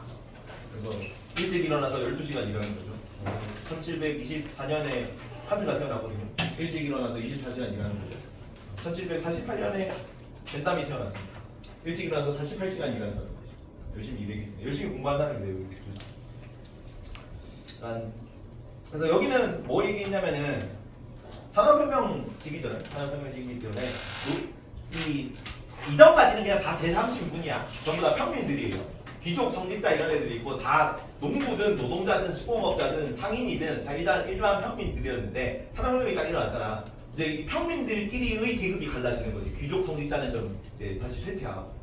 그래서 평민들 중에 자본을 가진 사람들이 자본가고 자본가 밑에 매여가지고 노동하는 사람들이 노동자였던 거죠. 노동자. 그래서 자본가들이 막 노동자를 착취하고 있었거든요. 실제로 노동자들이 되게 생활 환경이 안 좋았어요. 한문 배운 사람들이랑 통치제도 할 때. 그래서 노동자 얘기 막 하다 보니까 노동자들이 이런 자본가들 뜯어먹는 거 못 살겠다 해가지고 만든 게 사회주의야. 공동체주의를 경제적 영역에 적용을 한 겁니다. 사회주의. 이 사회주의 중에 제일 잘 나갔던 게 공산주의였고요. 비슷한 맥락으로 보면 돼요. 그러면 자본주의에서도 뭐 이렇게 사회주의 막 이렇게 하니까 자본가들 나쁘다 하니까 자기네들 대변할 사상이 있어야 될 거 아니야. 자본주의가 나오는 겁니다. 둘이 싸우고 있어요. 자본주의. 그래서 이 자본주의와 사회주의 사이에서 이 양자의 조화를 추구했던 게 공리주의야. 그래서 사회적 쾌락주의거든요. 쾌락주의. 근데 예전에 에피쿠루스 이전에 있었던 다른 막 학파들의 쾌락주의는 개인적 쾌락주의였단 말이야. 근데 사회 전체의 쾌락의 양을 증대하다라고 얘기하는 사회적 쾌락주의가 나온 거야. 그래서 개인과 사회의 조화를 추구하는 사상이에요. 공리주의는 기계적 공리주의, 기계적 세계관이에요. 이 개인의 행복 총합이 사회 행복의 총합과 똑같다라고 보는 거예요. 그런 입장입니다. 그래서 사회 전체 총합을 올리자라고 얘기했던 사상입니다. 그래서 처음에 벤담은 쾌락을 계산할 수 있다고 보거든요. 양적인 차이만 있다고 봅니다. 그래서야 그러면 아무것도 안 배웠지만 정신적 쾌락을 벤담이 정신적 쾌락을 계산할 수 있다고 볼까요? 정신적 쾌락을 계산할 수 있을까? 너만 안 배워서 물어보는 거야. 정신적 쾌락을 계산할 수 있어? 계산할 수 있다고 봅니다. 아니 뭐 성적 1등급 맞았을 때 행복과 그다음에 뭐 성적 1등 했을 때 행복, 2등 했을 때 행복이 다르잖아. 그걸 계산할 수 있다고 보죠. 더 큰 쾌락을 추구하라고 얘기를 해요. 근데 밀은 근데 벤담은 정신적 쾌락이든 육체적 쾌락이든 전부 다 질적인 차이는 없다고 봐. 육체적 쾌락이 더 크잖아. 육체적 쾌락이 더 크면 쾌락의 양이 더 많은 걸 쫓아가라 그래. 정신적 쾌락이 10만큼 느껴져. 육체적 쾌락이 100만큼 느껴져. 그러면 뭐 공부를 제쌤 수업을 받는 기쁨과 떡볶이를 먹으러 가는 기쁨 중에 떡볶이를 먹으러 가는 기쁨이 더 크면 떡볶이를 먹으러 가야지 라고 얘기를 합니다. 근데 밀은 질적 차이가 있다고 봐. 떡볶이를 누구도 먹을 수 있어. 돼지도 먹을 수 있어. 돼지나 추구하는 쾌락을 추구하겠습니다 여러분. 제쌤 수업을 들으러 가라는 얘기지. 고급 쾌락을 추구하라고, 정신적 쾌락을 추구하라고 얘기를 합니다. 그래서 얘 키워드로 밀 키워드로 자주 나오는 게 배부른 돼지가 되느니 배고픈 소크라테스가 되자 이런 거. 불만족한 사람이 불만족한 소크라테스가 만족한 인간보다 낫다라고 얘기를 하거든요. 그래서 벤담이 이렇게 사실은 요거를 비판하는 거죠. 미리 벤담을 비판하면서 조금 전에 얘기했지만 벤담대로 하면 뭐도 도덕적일 수 있냐면 쾌락살인마의 쾌락이 피해자의 고통보다 크잖아. 내가 아까 죽어 암살당해, 살인당해. 근데 살인하는 사람이 내가 죽는 고통보다 더 크게 쾌락을 느끼면 도덕적인 살인이 돼. 좀 문제가 있죠. 벤담은 이거야 사실은. 독재자가 있어. 독재자를 죽여가지고 많은 사람들이 기뻐하잖아. 그럼 그건 도덕적인 살인이 될 수 있다고 보거든. 근데 쾌락살인마의 쾌락살인도 도덕적일 수 있는 게 문제인 거지. 그래서 미일 입장에서는 아니 쾌락에도 급이 있지. 남을 돕는 쾌락이랑 남을 주기 위해서 얻는 쾌락이랑 뭐가 질적으로 동일하다 그러면 양적으로 큰 것만 쫓아가라 그러면 사람들이 쾌락살인을 할 수도 있는데 이게 말이 되냐 이런 맥락이에요. 그래서 이렇게 비판하는 거죠. 벤담이 이게 제자인데 사실은 이게 좀 나이가 미리 훨씬 어리거든요. 그래서 어렸을 때 밀 아버지네 서재에서 막 왔다 갔다 하던 친구 중에 하나였다니까 벤담이. 그래서 밀 보고 이거 쾌락 전문가 아니신가? 난 대부분 돼지인데 내가 롯데월드 가서 저급한 쾌락을 누린 동안 넌 저기 들어가서 개노질 책을 읽으면 고급 쾌락을 누리냐. 자유로는 밀이 썼다. 그래서 밀은 공리주의자인 동시에 자유주의자입니다. 그래서 여기는 쾌락의 질적 차이가 인정하는 게 여성 투표권을 당시에 되게 급진적으로 주장을 했거든요. 근데 여성 차등 투표제 이런 거 얘기했어요. 그러니까 남자가 한 2~3표 가지고 여성은 한 3표 가지고 뭐 이런 거 얘기했다고. 그럼 지금 생각하면 어처구니없어 보이는데 그때 당시에 아예 여성이 투표권이 없던 시기니까 그 나름대로 혁신적인 거죠. 근데 하여튼 쾌락의 질적 차이가 있다, 사람의 급이 있다 뭐 이런 식으로 좀 얘기를 했기 때문에 엘리트주의라고 표현받기도 해요. 그래서 가짜 공리주의의 방향이 들어가서 그렇게 얘기하는 거예요. 이거는 그냥 걔들인데 벤담이 밀을 벤담, 벤담이 밀을 벤담, 가짜 공리주의가 얘기를 했다. 넘어갑니다. 공리주의로. 그리고 이거는 음모론 공리주의 비교인데 5사람을 죽이고 1사람을 죽이고 내가 액션을 취해가지고 살릴 수 있습니다. 5사람을 살릴 수 있어. 땡기겠습니까? 유랑 땡길 거니? 미서 땡기겠습니까? 안 땡길 거니? 벤담은 되게 좋아하겠죠. 제레미 벤담 나이트 때 이렇게. 왜냐면 5사람을 살리면 쾌락의 총량이 더 커지잖아. 근데 칸트는 이런 절대 안 되겠지 왜? 사실은 인간은 항상 목적으로 돼야 되는데 수단으로 대한 거죠. 5명을 살리기가 수단 인간은 돼야지. 그래서 칸트는 5명을 죽여야 돼요. 칸트는 가만히 있어야 되지 않을까? 뭔가를 할 때는 행위를 할 때 도덕적인 행위가 되려면은 인간을 목적으로 대우하는 행위여야 되거든. 동시에 목적으로 대우하는. 오로지 수단으로만 대우는 행위잖아. 얘를 목적으로 대우하지고 있잖아. 다선육을 수단으로 대하는 거 아니에요? 다선육을 죽이는 거예요. 뭐 그거는 행위를 한 게 아니니까 도덕적 행위를 하라고 얘기를 했으니까 행위를 한 게 아니죠. 답이 없는 문제죠. 도덕 문제는. 넘어갑니다. 서양 공리주의. 다행히 선호 공리주의는 안 나와서 윤사법에서 규칙 공리주의까지만 봅니다. 자, 고전적 공리주의라 그래요. 제 처음에 벤담이 얘기했던 공리주의 두 개다. 행위 공리주의. 벤담의 양적 공리주의와 미래 질적 공리주의라는 게 있습니다. 공리의 원리를 기억합시다. 지원아 공리의 원리. 최대다 최대. 연재야. 자연법 제1원리. 선을 행하고 악을 피하라. 훌륭합니다. 좋습니다. 이것도 외우세요. 최대다 최대고. 사회적 유용성을 높이는 행위가 도덕적이다 라고 얘기를 하고 모든 쾌락은 양적 차이만 존재합니다. 정신적 쾌락도 계산할 수 있다 그래서 양적인 차이만 있기 때문에 그래서 뭐가 나올 수 있냐면 7가지 쾌락 계산법이 나올 수 있어. 오상부는 내신 기출 때 외워야 되는데 나머지는 외울 필요는 없습니다. 7가지 있는데 2가지 나눠두세요. 왜 2가지 나눠둬야 되면 나중에 사용자일 때 나와요. 베카리아 강도 지속성 이거 2개 비교하는 게 나오거든. 그러니까 강도랑 지속성만 알아둡시다. 이런 키워드들이 나오면 계산할 수 있다고 어쩌고 계산법이 나오고 막 이러면 다 된다고 하면 돼. 그리고 이걸 따로 외웁니다. 자연은 인류를 고통과 쾌락이라는 최고의 두 주인이 지배하러 두었다. 이게 어느 쾌락주의에 갖다 붙여도 다 말이 될 것 같은 설명이거든요. 근데 벤담 제신문으로 나와요. 전용 제신문입니다. 왜냐면 그 도덕과 입법의 원리 소설이라고 벤담이 쓴 책이 있는데 그 책에 나오는 문구라서 이건 따로 외워야 문제를 풀 수 있다. 당연히 이제 양적인 차이만 강조하기 때문에 질적 차이를 무시한다는 비판을 받고요. 그래서 미리 이제 스승님인데 이렇게 비판한 거죠. 정신적 쾌락이 감각적 쾌락보다 더 우월한 거다. 근데 자 그럼 다시 태우나 벤담하고 밀 공통점으로 여기에 공리의 원리가 들어갈 수 있어요. 최대수의 목을 미리 주장하지? 맞아요. 미리 비판적으로 기생했기 때문에 공리의 원리를 부정하지 않아. 질적인 것과 양적인 것이 충돌할 때, 그러니까 질적으로 높은 거 낮은 거 충돌할 때는 질적인 게 높은 걸 추구하더라도 양이 적더라도 근데 질적으로 똑같아. 그럴 때는 무조건 양적으로 많은 걸 추구해야 되는 거야. 그지? 질적으로 높은 거, 낮은 거, 높은 거 양이 많고 양이 적고 질적으로 낮은 거 양이 많고 양이 적고 양이 많고 그런 거 있을 때 얘랑 얘랑 할 때는 얘를 추구하고 얘랑 얘를 추구할 때는 얘를 추구하고 얘랑 얘를 충돌할 때는 질적으로 높은 걸 추구하는 거죠. 양에 상관없이 이거. 그래서 이거랑 이거를 인정하기 때문에 질이 같을 때는 양적으로 큰 거를 추구하라고 하기 때문에 공리의 원리도 인정해요. 최대한시대 행복을 양을 쾌락의 양을 누리라고 얘기를 하는 겁니다. 그리고 하지만 정신적 쾌락이 강화적 쾌락보다 우월합니다. 자, 합리적인 인간이라면 누구나 경험을 통해서 질적 쾌락이 우월함을 인식할 수 있다. 이것도 중요한데 그러면 질적인 쾌락이 추구하는 것, 질적인 쾌락의 수명을 높이려는 거거든. 질적인 쾌락을 추구해야 될 거 아니야. 그럼 질적인 쾌락이 뭔데? 경험을 하면 알 수 있다고 얘기해요. 사람이 합리적이고 이성적인 존재이기 때문에 밀 입장에서는 그래서 두 가지 쾌락을 경험해요. 막 남을 떡볶이를 먹으러 가는 쾌락과 남을 돕는 쾌락을 둘 다 경험해 보면 사람들이 대부분 남을 돕는 쾌락을 선택할 걸로 봅니다. 얘는 어느 정도 좀 잘 사는 집안이었기 때문에 무슨 뭐 취업해가지고 동인도에서 거기 취업해가지고 평생 동안 그 일은 별로 없는데 좋은 거죠. 일은 별로 없는데 수입은 어느 정도 괜찮게 해가지고 여유롭게 살았대요. 그러니까 뭐 이런 얘기를 하는 거죠. 그래서 합리적인 인간이라면 경험을 통해서 더 많은 사람들이 선택하는 쾌락이 질적으로 높은 쾌락이다.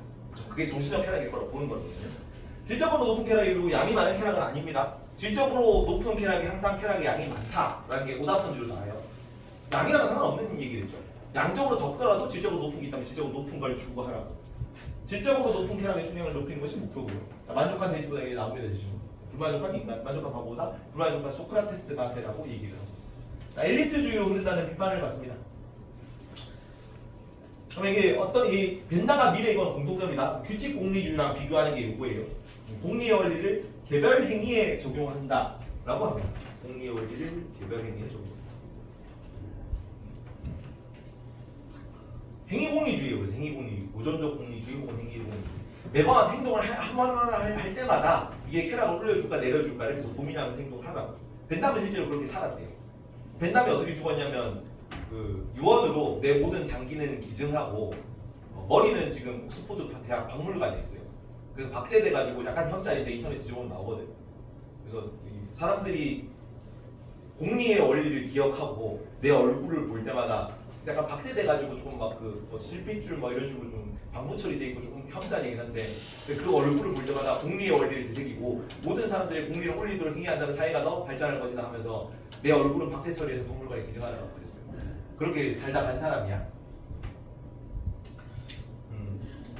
그래서 개별행위에 적용하고요. 그다음에 쾌락주의, 쾌락은 선이고 보통은 악이라고 봅니다. 삶의 목적은 행복이라고 보고요. 그리고 뭐가 다른 거냐면 보편적 쾌락주의예요. 여기는 사익과 공익의 조화, 아까 얘기했죠. 개인과 사회의 조화.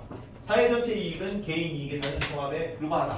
뭐랑 대비되는 거냐면 공동체주의 덕윤리랑 비교되는 거다. 덕윤리에서는 사회 전체의 어떤 정체성은 개인 이익을 초과하는 무언가로 보거든. 어떤 개인들이 모인 집합체 그 이상의 존재가 사회이기 때문에. 근데 여기는 사회라는 거는 그냥 단순 총합에 불과하다라고 보는 거지. 결과주의고 칸트의 동기주의랑 대비되는 내용입니다. 행위였고 그러면 결과에 의해 판단될 거예요. 자, 근데 이거를 비판하면서 누가 얘기를 하냐? 공리의 원리를 행위의 규칙에 적용하는 게 규칙 공리입니다. 왜 이게 듬성듬성시 제작을 내가 했는데 좋다가 행위의 규칙에 적용하는 사상이고요. 행위공리주의 한계 비판하면서 나왔습니다. 어떤 한계가 있냐? 도덕적 상식과 어긋날 가능성이 있어요. 존재로. 아까 얘기했던 거 노직의 공리괴물, 노직이 뒤에 나올 건데 얘가 사고 실험을 하나 했거든요. 공리주의 비판하면서 보통은 일반적으로 사람들한테 뭔가 쾌락을 주입하잖아. 뭐 짜장면 한 그릇씩 줘. 얘가 처음에는 50의 쾌락을 느끼다가 두 번째 그릇을 줘.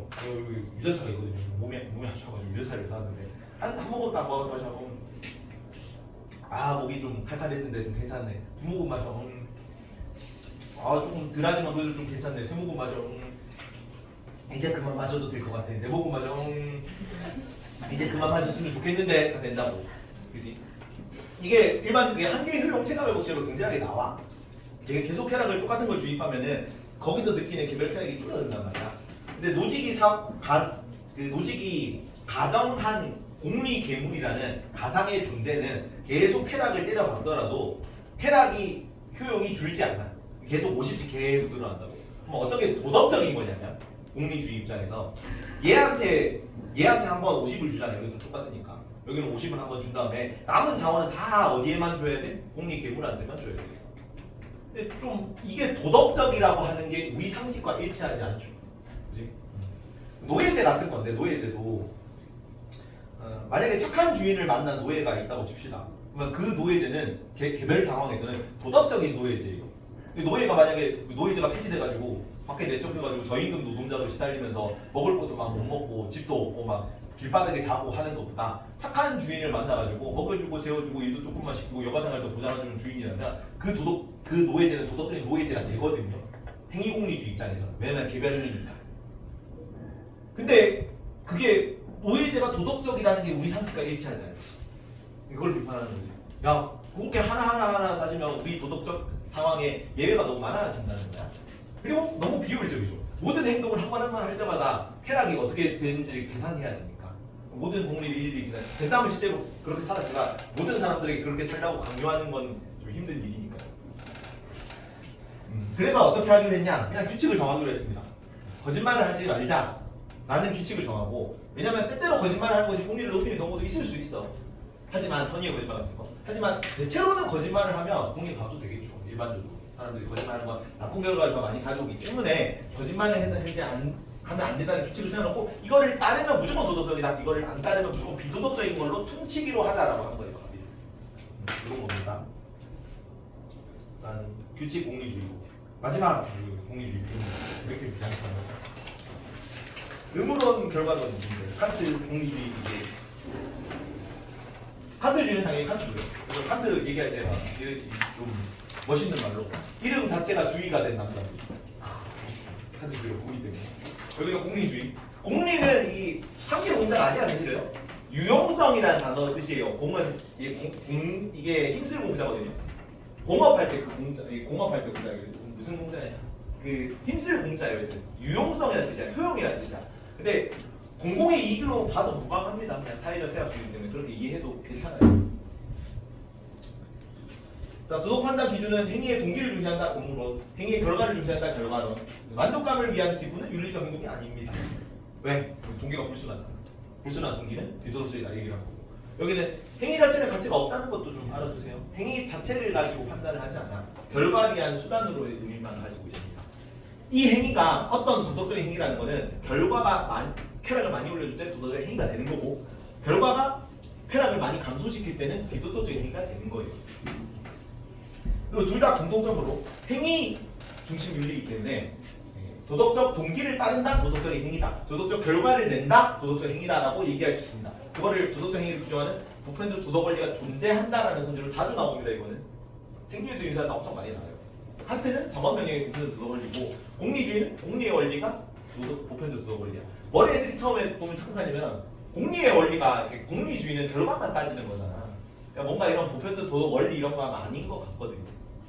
근데 공리의 원리를 따르는 게 도덕적이다, 공리의 원리를 따르지 않는 게 비도덕적이다라는 원리가 보편적으로 존재하기 때문에 모든 행위에 적용할 수 있는 원리라는 거야.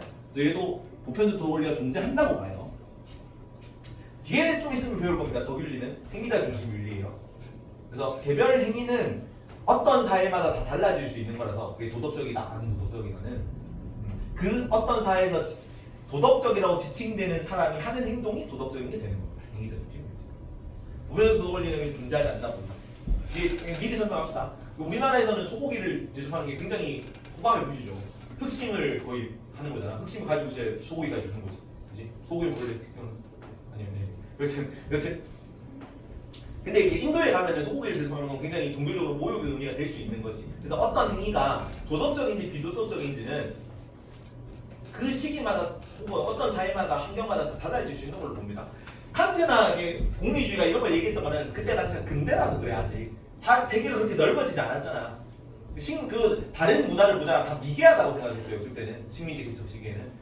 근데 오늘날 막 덕윤리가 아리스토텔레스 덕윤리를 맥킨타이어 공동체주의로 재해석했거든요. 지금 사회에서 보기에는 세계가 엄청 넓은데 다 특색이 있는 거지, 다른 거지. 그래서 그걸 서구 기준으로 판단하지 말자는 입장이에요. 사회마다 다 다른 거고 그 사회마다의 도덕 관념이 있는 거지. 그래서 도덕적인 행위는 이제 없어요. 덕윤리에서는. 뭐가 있냐? 도덕적인 행위자가 있어. 그 사회에서 도덕적이라고 지칭받는 사람이 있고 그 사람이 하는 행동이 도덕적인 행동이 되는 거예요. 그래서 행위자 중심윤리라고 합니다. 조금 이따 배울게요. 여기는 보편적 도덕률이 존재하지 않고 도덕적 행위자만 존재합니다. 덕윤리이기 때문에 유덕자라는 단어로 나올 거예요. 유덕자. 자, 도덕적 삶은 칸트의 경우에는 뭐가 도덕적 삶이냐? 자연사를 극복하고 선의지에 따르는 삶이 도덕적입니다. 공리주의에서는 뭐가 도덕적이냐? 고통을 회피하고 쾌락을 추구하는 게 도덕적인 겁니다. 하지만 개인적인 쾌락주의는 아니고 사회 전체의 쾌락을 눌러주는 게 도덕적인 거죠. 자, 인간을 수단으로만 대우하지 말라. 이렇게 도덕적인 거. 도구적 가치로 쓰지 말고 동시에 목적으로 대우하면 도덕적인 거죠. 내적 가치를 존중하는 데. 그리고 개인의 최대선을 희생할 수 있습니다. 전체 사회의 공리를 올리는 거잖아. 그러면 나의 행복을 조금 희생하더라도 사회 전체 선이 더 증진된다면 도덕적인 행위자가 될 수 있어. 그래서 사회적 쾌락주의이기 때문에 행복론에서는 행복은 복지와 처지에 대한 만족감이고 도덕은 선의지를 따르는 것이 도덕적인 것이다. 행복은 쾌락 그 자체고 인간의 목적입니다. 도덕은 최대한 행복을 증진시키는 거죠. 여기는 도덕이 목적, 칸트는 여기는 행복의 목적. 도덕은 행복을 위한 수단. 이렇게 될 수 있는 거죠. 그리고 하지만 둘 다 양립은 가능하다. 많이 나오는 소지다. 밑에 들어갑니다. 동거나 공리주의. 공리주의에서는 사회적 유연성의 산출을 도덕과 입법의 원리로 삼아야 한다고 볼까요? 오 나오고 법 만들 때도 많은 사람들의 쾌락을 올리는 법을 만들려고 하는 거예요. 나 뭐야? 자, 공리주의에서는 행위의 옳고 그름을 판단하는 척도를 결과 유용성으로 봅니까? 오 나오고 좋습니다. 세윤이 그 생명은 요즘 파트가 좀 쉽게 나와요. 윤사가 좀 어렵게 나오고. 세윤이 공리주의에서는 정신적 쾌락과 감각적 쾌락과 달리 양적 계산이 불가능하다고 볼까요? 아니지. 아까 정신적 쾌락도 계산할 수 있다고 했습니다. 민서야, 공리주의에서는 인간이 다른 사람들의 선을 위해 자신의 최대선을 희생할 수 있다고 봅니까? 네. 그렇지. 아까 다 나온 걸 정리해놓은 거야. 율. 벤당 칸트 교집합니다. 행위의 옳고 그름을 규정하는 보편적 도덕 원칙은 존재합니까? 네. 존재하지. 가윤아, 이론적 토대보다 현실 문제 해결에 1차적 관심을 줄까요? 아니고 이거 뭐냐면 그 생년이라서 나온 문제거든요. 생년에 현실 문제 해결에 1차적 관심을 주는 건 무슨 윤리학이었습니까? 실천규범 윤리학이다. 근데 지금 우리가 1회 2단원에서 배우고 있는 애들 칸트, 그 공리주의 이런 애들 있잖아. 전부 공자, 매자, 순자까지 전부 무슨 윤리학이야? 이론규범 윤리학이에요. 고전적 윤리학이란 말이야. 근데 여기는 이론적 토대가 더 중요한 거야. 현실 문제 적용, 현실 문제 해결 이런 거는 현대 실천규범 윤리학에서 좀 강조하는 거죠. 되겠습니다. 연재. 자, 도덕적인 행위는 행위자의 행복과 무관할 수 있을까요? 된다는 좀 표시합니다.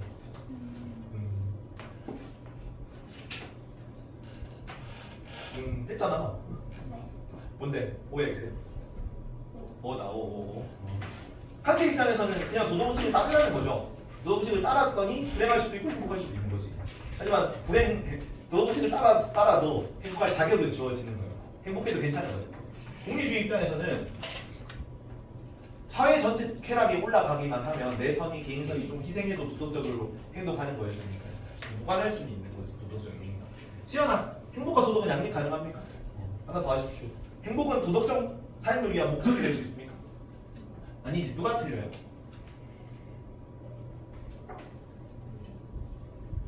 칸트가 틀리지.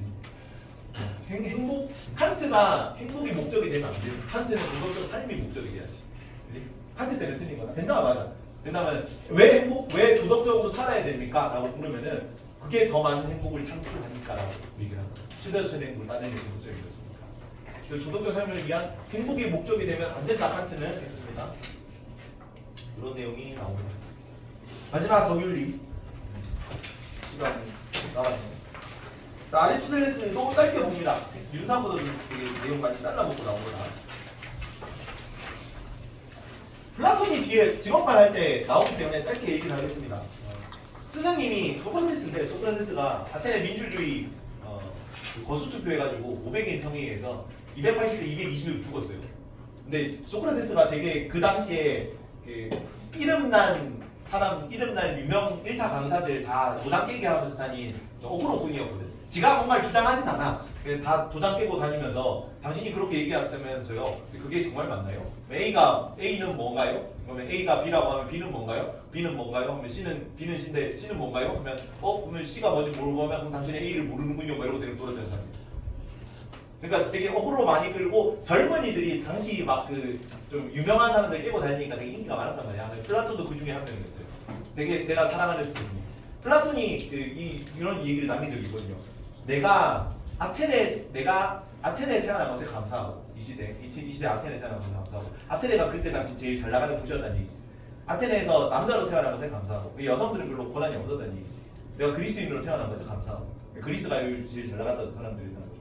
그리고 내가 소크라테스와 동시대에 태어난 것에 더 감사한다고 얘기를 했어. 굉장히 빠돌이였다는 얘기지. 근데 그 사랑하는 스승님이 어그로 끌다가 이제 500인 평에 끌려가가지고 또 청년 미혹죄입니다. 청년 미혹죄. 이제 빠돌이들이 많으니까 청년들에게 신을 부정하는 법을 가르치고 그다음에 제자들 중에 한 명이 그 전쟁할 때 펠로폰네소 중에서 페르시아 돕고 막 그랬거든요. 페르시아에서 페르시아 돕고 혹은 뭐 스파르타나 싸울 때 스파르타 돕고 막 이래가지고 그냥 청년들을 타락시켰다는 제목으로 재판정에 섰어요. 근데 뭐 제대로 변명은 안 하고 나는 무죄다 막 이러다가 너 나를 죽이는 거 아테네 뭐 손해다 말해서 어그로 끌다가 또 죽었단 말이야. 변호도 제대로 안 하고. 그래서 이 플라톤 입장에서 내 사랑하는 스승님을 죽인 이 아테네 민주정이 타락한 거야. 현실은 비천한 거야. 세상을 두고 나눠요. 그래서 플라톤은 그 소크라테스는 좀 그냥 중산층, 중하위층 같은 아버지는 목수고 어머니는 산파였대. 그저 그런 집안에서 타고 자란 거고 플라톤은 집안이 귀족입니다. 플라톤 단어 뜻이 어깨가 넓은이라는 뜻이에요. 레슬링 챔피언이에요. 엄친하죠, 엄친아. 그래서 가문도 좋고 머리도 좋고 힘도 좋고 막 이렇게 다 갖춘 사람이었는데 이런 우월한 사람들은 보통 세계를 둘로 나눌 수 있거든요. 나는 우월하고 너는 낮다 이런 식으로. 그래서 세계를 둘로 나눠. 스승님을 죽인 비천한 아테네 현실 세계 민주주의 이런 거는 비천한 현실 세계고 스승님이 가신 영혼의 세계가 이데아의 세계로 좀 높게 있는 겁니다. 근데 아리스토텔레스는 플라톤 제자거든요. 이게 외울 때 이렇게 외워라. 소플라노인데 소크라테스, 플라톤, 아리스토텔레스 아니 얘네도 제일 유명한데 소플라노예요. 소플라노. 이번 얘기했죠? 자, 아리스토텔레스가 딱 와가지고 여기는 이제 마케도니아 출신이야. 알렉산더 대왕 고향입니다. 근데 그 요때 당시 그리스가 어디서냐면은 여기가 그리스고요. 여기가 마케도니아예요. 그래서 여기는 해안가지만 합니다. 상업으로 번성한 나라예요. 아테네. 근데 저기 마케도니아는 저기 기병이 끌고 알렉산더 대왕이 동방원정 갔거든요. 넓은 평야지대예요. 그러니까 상업으로 번성한 도시에서 보기에 이 평야지에 대해서 말이나 끌다가 온 애는 뭐냐면 중국 애들이 북방 유목민 생각하는 그런 인식 생각하고 있습니다. 그래서 좀 이 플라톤 입장에서는 낮게 보는 현실 세계에 속해 있는 사람이야. 그런 사람이 이렇게 세상을 둘로 나누는 거를 얘기할 수가 없어요. 현실 속에 속한 사람이기 때문에. 아테네 주류이가 안 되는 말이야. 플라톤이 세운 아카데미아라는 학원에서 제일 촉망받는 인재였어. 근데 결국은 친인척 비리로 자기네 플라톤 죽고 나서 사촌이 아카데미아 물려받았단 말이야. 그러니까 현실을 그렇게 이상을 이렇게 높게 현실과 이상을 나눠가지고 이상을 높게 칠 수 없는 그런 사람이에요. 아리스토텔레스는. 그래서 스승님의 이데아를 비판하고 세계를 두 개로 나눈 걸 비판하고 이론론적 세계관을 주장을 해요. 현실 세계를 강조한다, 이데아로 비판한다 이렇게 얘기가 나오는 겁니다. 선은 현실 안에 있다. 이렇게.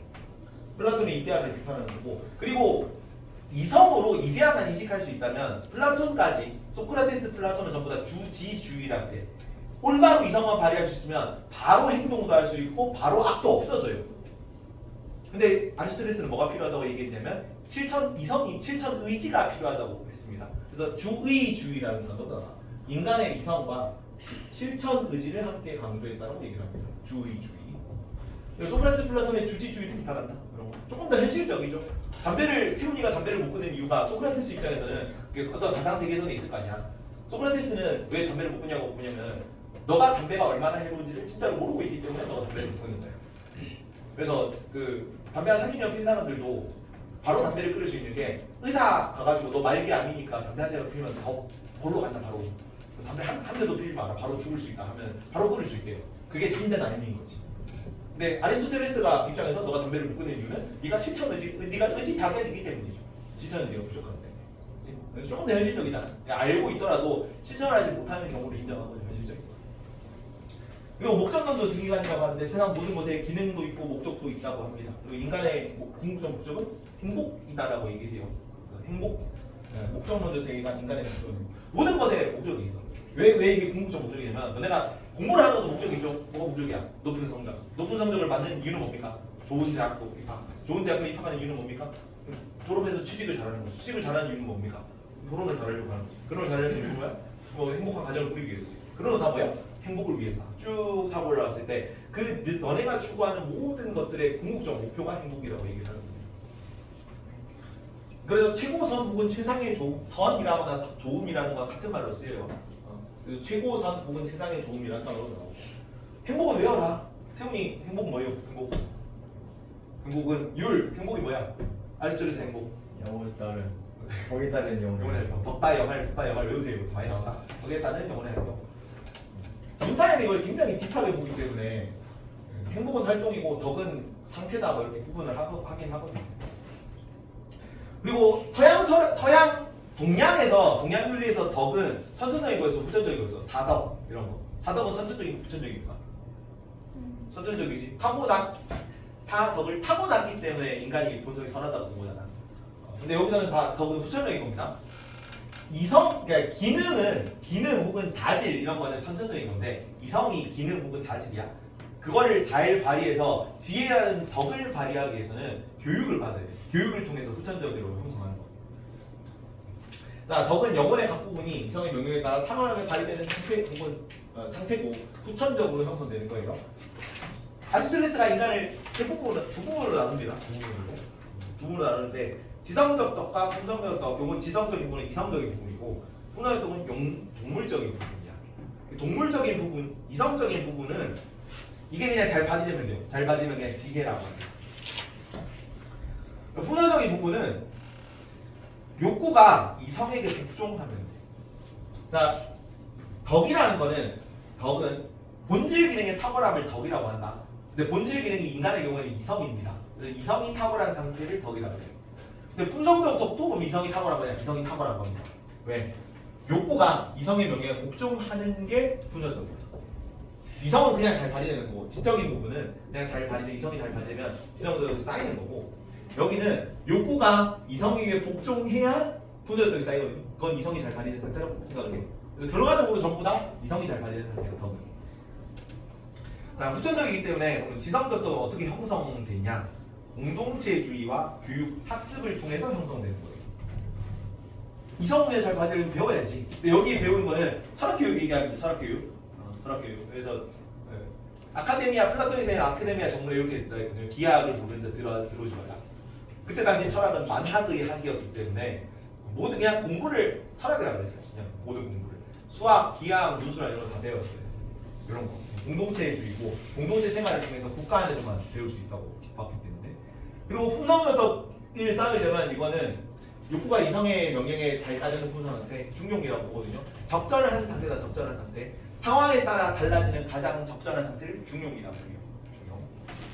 그래서 이것도 중용을 이성을 가지고 실천적 지혜라고 하는데 실천적 지혜를 가지고 중용을 파악해서 의지를 가지고 습관화할 때 품성적 덕이 쌓이는 거예요. 중용은 중요하기 때문에 따로 이렇게 외웁니다. 여기는 의지가 필요하다. 주의주의고요. 여기는 지성적 덕에는 철학적 지혜라든가 실천적 지혜라는 게 있습니다. 근데 철학적 지혜는 윤사 과정이니까 과정 하지 말고 실천적 지혜만 봅시다. 중용을 파악할 수 있는 지혜. 중용은 적절함입니다. 공동체 생활을 하면서 습득한 가장 적절한 행동. 동의하시나? 동의 2분이다 제 맞나? 다시 6분. 동시면 합시다. 네. 실천적 지혜고 품성적 덕은 이 중용이 습관화된 상태다. 중용은 이번에 딱 너무 추워요. 짠. 자, 중용은 뭐가 중용이냐면 그 상태에 맞는 가장 적절한 상태를 중용이라고 해요. 그래서 여기 중용을 정의한 정의다 이게. 과도함과 부족함 사이의 중간값입니다. 이것도 과다한 것도 악덕이고 부족한 것도 악덕이야. 그래서 두 악덕 사이의 중간값을 덕이라고 하는 거야. 근데 이 중용은 가변적이고 왜안 나있나? 가변적인 개념이요. 상황에 따라 달라질 수 있는 개념입니다. 저번에도 몇 번 얘기를 했지만 태훈이가 길을 가다가 여기 그 흡연 금지 표지판 아래에서 담배를 피우고 있는 초딩을 만났습니다. 그리고 깜짝 나이도 어린데 한 초딩 한 3, 4학년 정도 되고 있어요. 담배를 보라고 있습니다. 어떻게 하겠습니까? 어떻게 하고 싶어?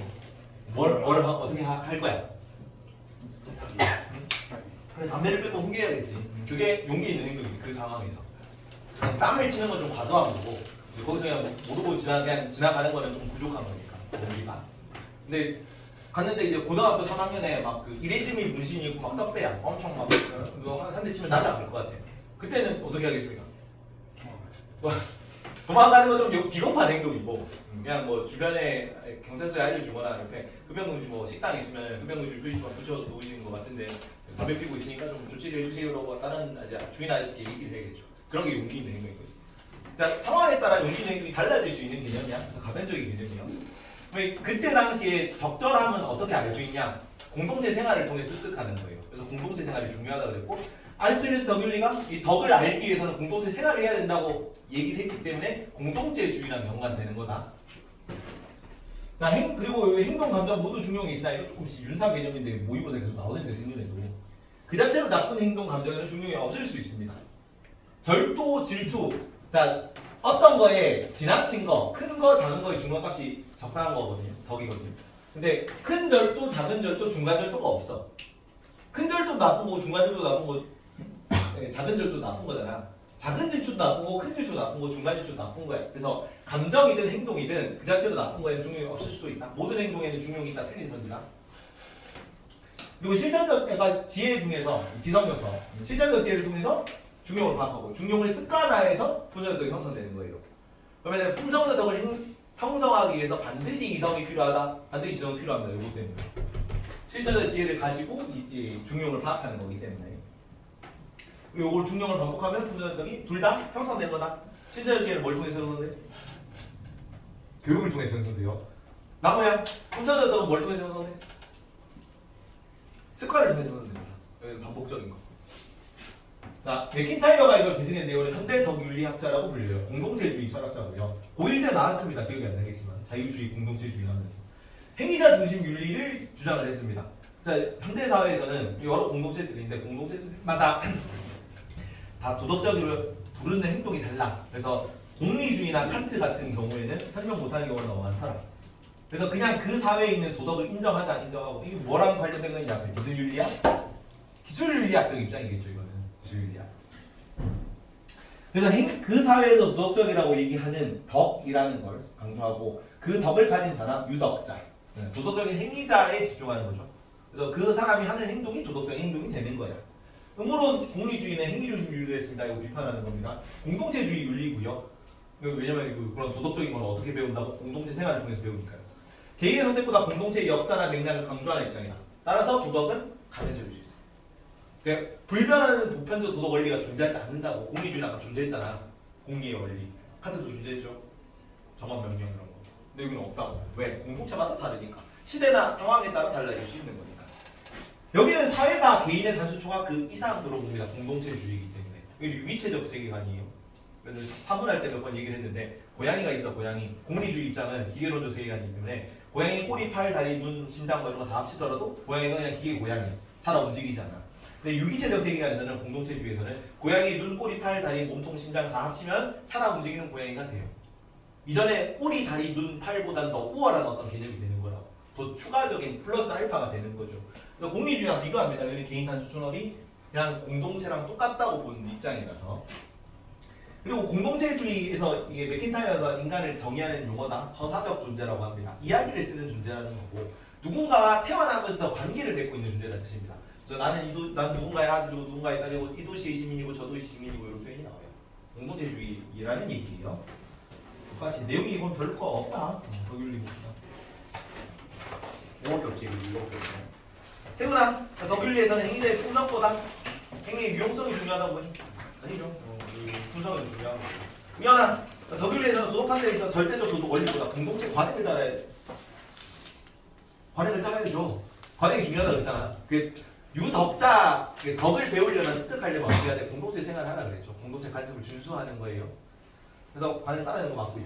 동거나 덕윤리에서 도덕적 행위란 행위자의 유독한 성품을 바탕으로 하는 행위가 맞습니까? 네. 맞지? 유독한 성품에서 유덕자가 하는 행동이 선한 거기 때문에. 세윤이, 덕윤리에서는 인간이 타고난 덕을 실천해야 도덕적 행위를 할 수 있다고 봅니까? 뭐가 틀려? 틀렸는데.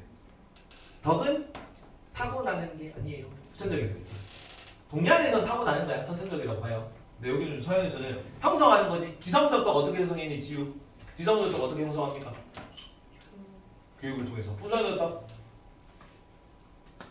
습관, 실천과 습관을 통해서 형성하는 거다.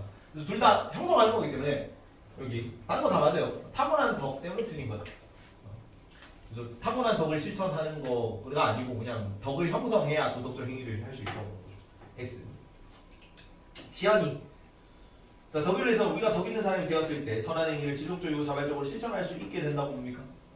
맞아요. 이게 역도 맞는데 처음에 내가 역대 이게 역으로 해석해야 되는가 해서 틀린 걸로 봤는데 둘 다 맞겠지. 선한 행위를 지속적이고 자발적으로 실천할 수 있을 때 덕 있는 행위 사람이 되는 것도 맞고 덕 있는 사람이 되었을 때 선한 행위를 지속적으로 자발적으로 실천할 수 있게 되는 것도 맞고요. 현재 80번 덕윤리에서는 도덕적 행위자가 도덕 법칙보다 상황과 맥락을 중시한다. 네.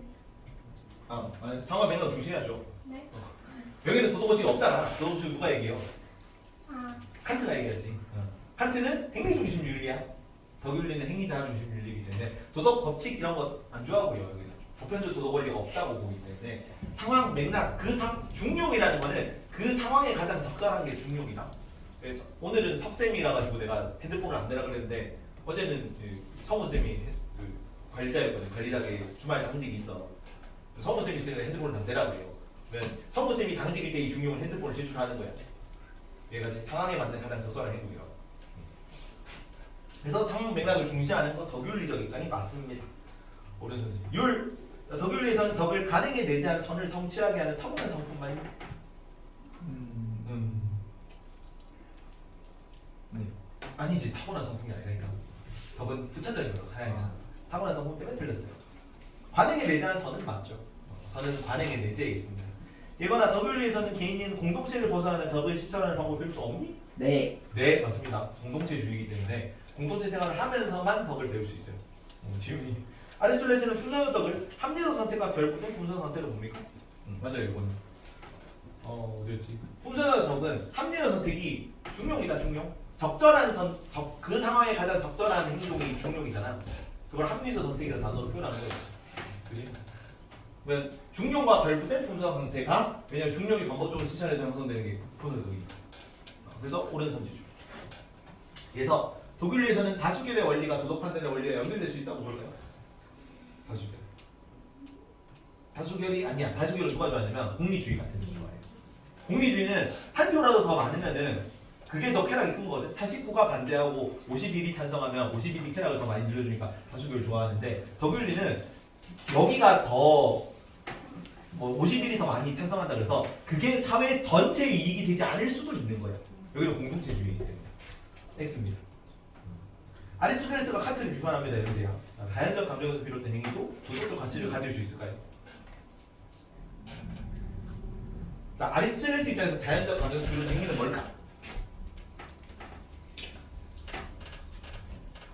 풍성도 덕이야. 풍성은 덕. 중용을 하면 되잖아. 자연적 감정에서 비롯된 그 자체로 그러니까 과도함과 지나침의 중간적인 감정이면 자연적 감정에서 비롯된 행위도 중용은 도덕적 가치를 가지지 풍성도 덕이기 때문에 이해가니? 칸트 입장에서 자연적 감정에서 비롯된 행위는 뭐야? 그냥 그렇지, 경향성에서 비롯된 행위야. 그러니까 도덕적 가치를 가질 수 없기 때문에 이렇게 비판할 수 있다. 자연적 감정에서 비롯된 행위도 도덕적 가치를 가질 수 있다는 아리스토텔레스만 얘기해요. 후전의 덕을 얘기하는 거죠. 이건 칸트가 자연적 감정에서 비롯된 행위도 동시에 선의지에서 비롯되면서 도덕적 가치를 가질 수 있을 것 같긴 한데 조금 깊게 들어가면 어렵기 때문에 생존에서 끝까지는 안 다룹니다. 문제 풀어보면 하나, 둘, 셋. 2번 중에 있습니다. 4번 있잖아요. 빨리 4번. 이게 덕윤리에서 모독이 가산적이라고 했는데 가득한지 단지 수단으로 존재 않는다고 손해보통 악 불행을 가져다 주는 것은 악이다. 누구야? 누구야? 공리주의죠. 된다. 공리주의고. 덕 얘기하고 있으니까 덕윤리다. 이렇게 보고요. 이 세상에서 유일하게 무조건적으로 전한 것은 선우지뿐이라는 거는 칸트만 얘기하는 겁니다. 그래서 O, X, X라서 값에만 들어가는 거라서 기억이 들어가서 적절한 거야. 윤리적 의사결정은 쾌락의 총량을 계산하면서 이루어져야 한다. 윤리적 의사결정은 쾌락의 총량을 계산하는 거는 벤담만 쾌락의 총량을 계산해요. 덕윤리도 계산하지 않는다 그랬지. 계산한 것보다 더 큰 거니까요. 그래서 X, O, X라 가지고 여기는 1만 해당되는 게 맞네요. 이해도 맞고. 혼자였던 욕구적인 부분이 이성의 지시를 훌륭하게 수행하는지와 관련이 있는 거 맞습니다.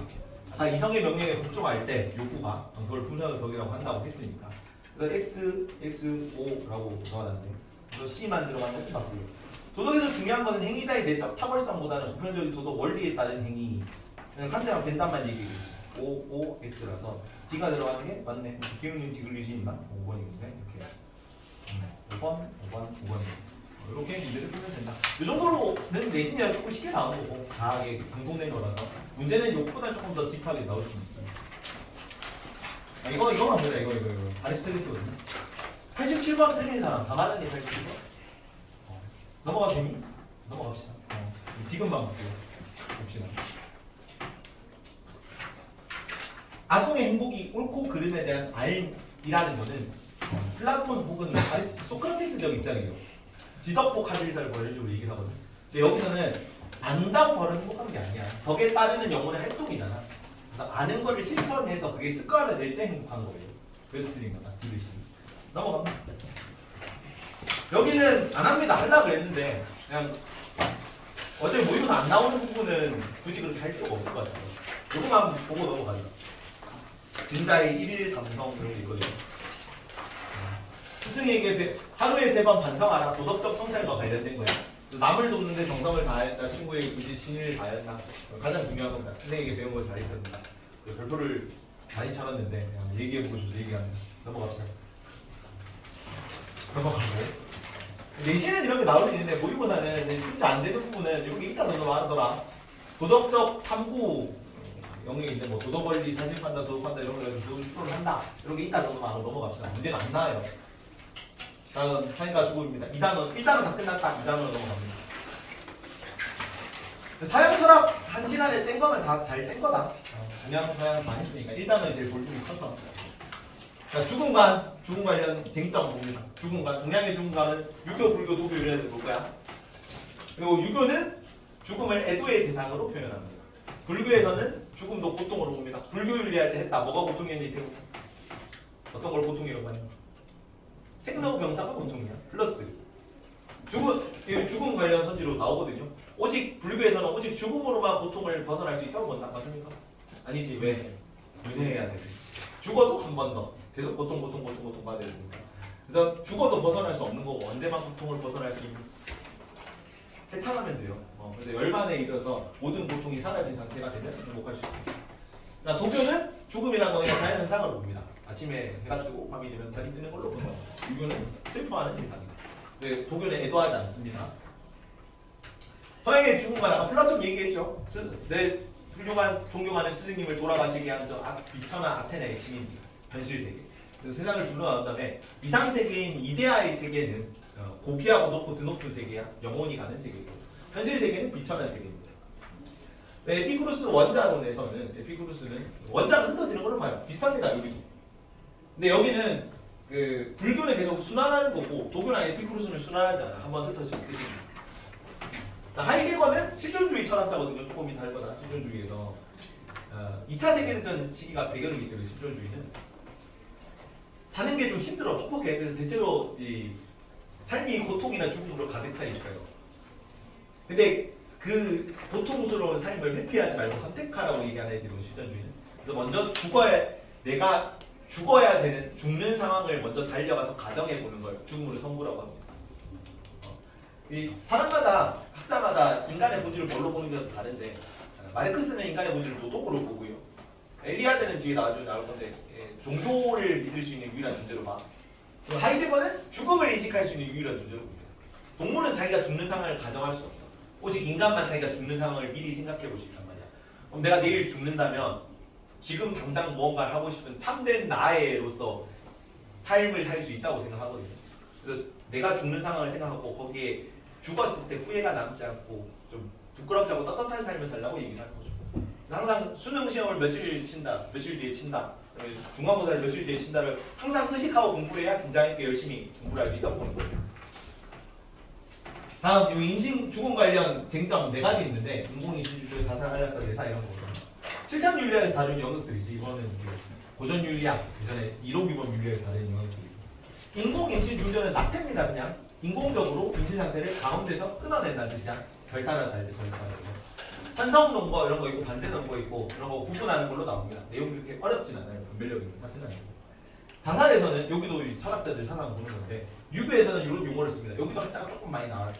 동양 철학에서는 불감회상이라고 합니다. 감히 훼손하거나 손상시키지 않는다고. 왜? 부모님께서 신체 말고 수지 부모잖아. 부모님께서 주신 소중한 신체를 함부로 하는 거기 때문에 자살을 하면 안 돼요. 저보다 자살은 안 하는 거예요. 그리고 수능에 아마 안 나올 가능성이 높습니다.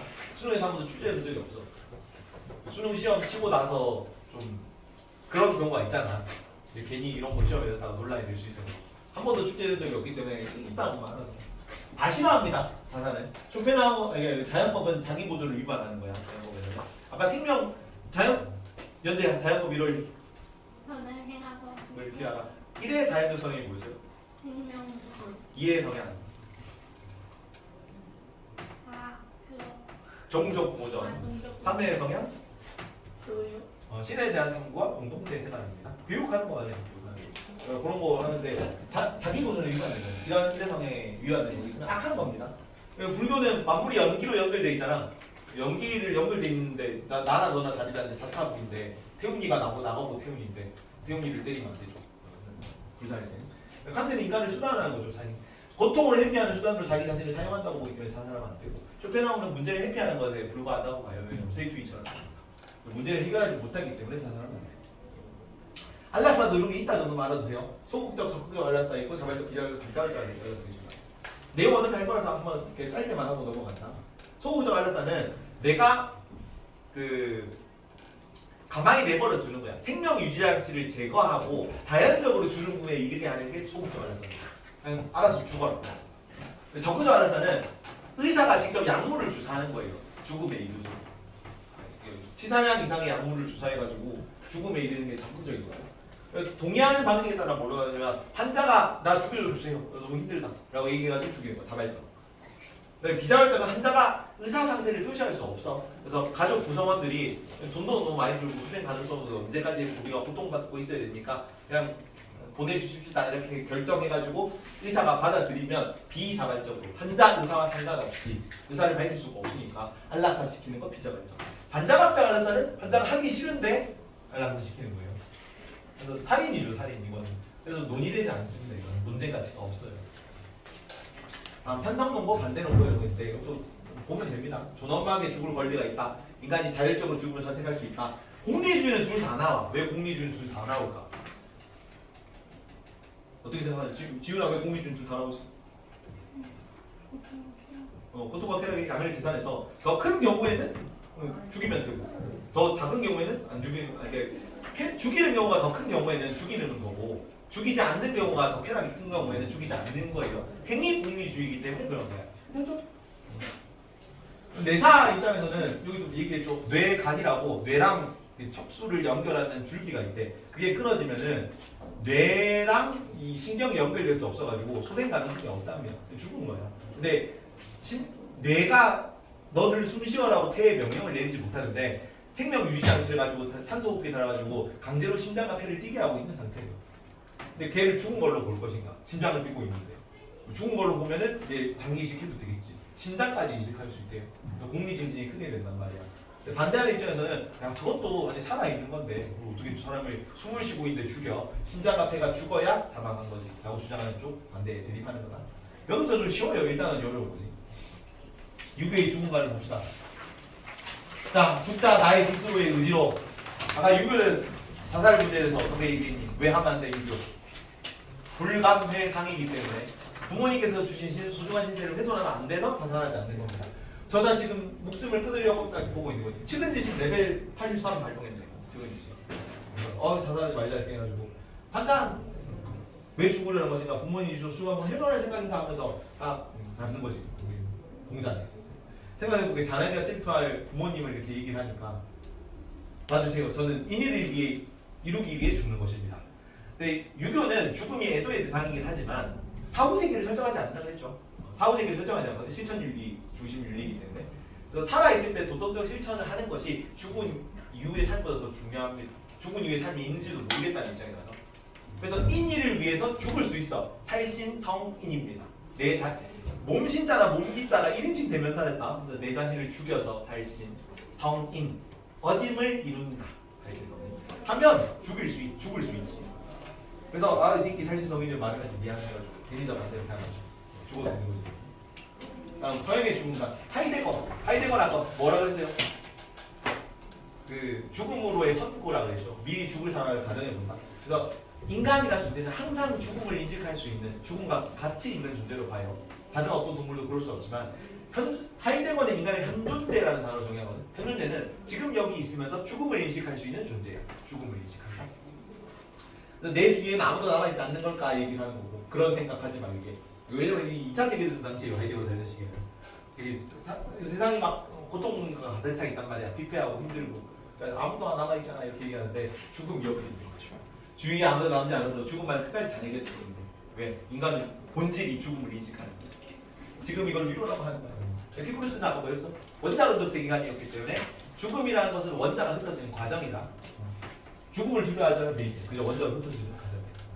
플라톤은 영원 불멸설이었죠. 영혼은 죽어서 어디로 갑니까? 스승님이 가신 위대한 고귀한 이데아의 세계로 가는 것이 그 이데아로 가는 것인가? 사람이 죽으면 좀 슬퍼라고 할 것이 이것이다. 스승님께 안부 전해 이렇게 하는 거지. 죽음의 특징 안 합니다. 내신에도 안 나옵니다. 동양의 죽음과 동일하 바로 동양의 죽음과 애도의 대상이고 도가는 애도하지 않아요. 여기는 자연스러운 현상을 보고 아침에 해가 뜬다고 기뻐하고 밤에 달이 뜬다고 저녁에 해가 진다고 슬퍼하지 않잖아. 그래서 여기 밑에 나오는데 도구 그래서 장자가 마누라가 죽었대요. 그래서 해시라고 장자 친구야. 명가라고 이제 논리학 뭐 이런 거 하는 제자백과 사상가가 있거든요. 그 명가의 이제 유명한 논리학자인데 놀러 갔지 장자한테. 놀러 간 건 아니고 위로하러 갔지. 마누라가 죽었으니까. 근데 마누라가 죽어가지고 얘를 어떻게 뭐 얘기를 해줘야 되나 좀 어떻게 들어줄까 막 하고 있는데 원래 이제 북소리 북치는 소리가 막 들리는 노래하는 소리가 들리는. 뭔 소리야 하고 가보니까 이제 장자가 와이프가 죽었는데 북치면서 막 노래를 부르고 있더래. 와이프 죽었는데 괜찮지? 너 실성한 거 아니야? 라고 물으니까 나 처음에는 되게 와이프가 죽어서 슬펐는데 사실은 이것 또한 죽음 또한 대자연의 순환 과정의 일부일 뿐이잖아. 이치일 뿐이잖아. 내가 여기서 슬퍼한다면 도를 깨우치지 못할 것 같아서 그렇게 생각하니 오히려 마음이 가벼워졌네. 그죠? 붙이고 노래가 부르고 있었다는 거죠. 그냥 자연 현상이지. 아침에 해가 뜬다고 기쁘지 않잖아. 밤이 되면 해가 진다고 슬프지 않은 것처럼 와이프가 태어났다 와이프가 죽은 거죠. 근데 유교에서는 애도의 대상으로 해요. 조상신한테 제사 지내고 하잖아요. 곡을 하고 두려움의 대상은 아니지만 슬퍼해야 될 대상이 생긴 거지.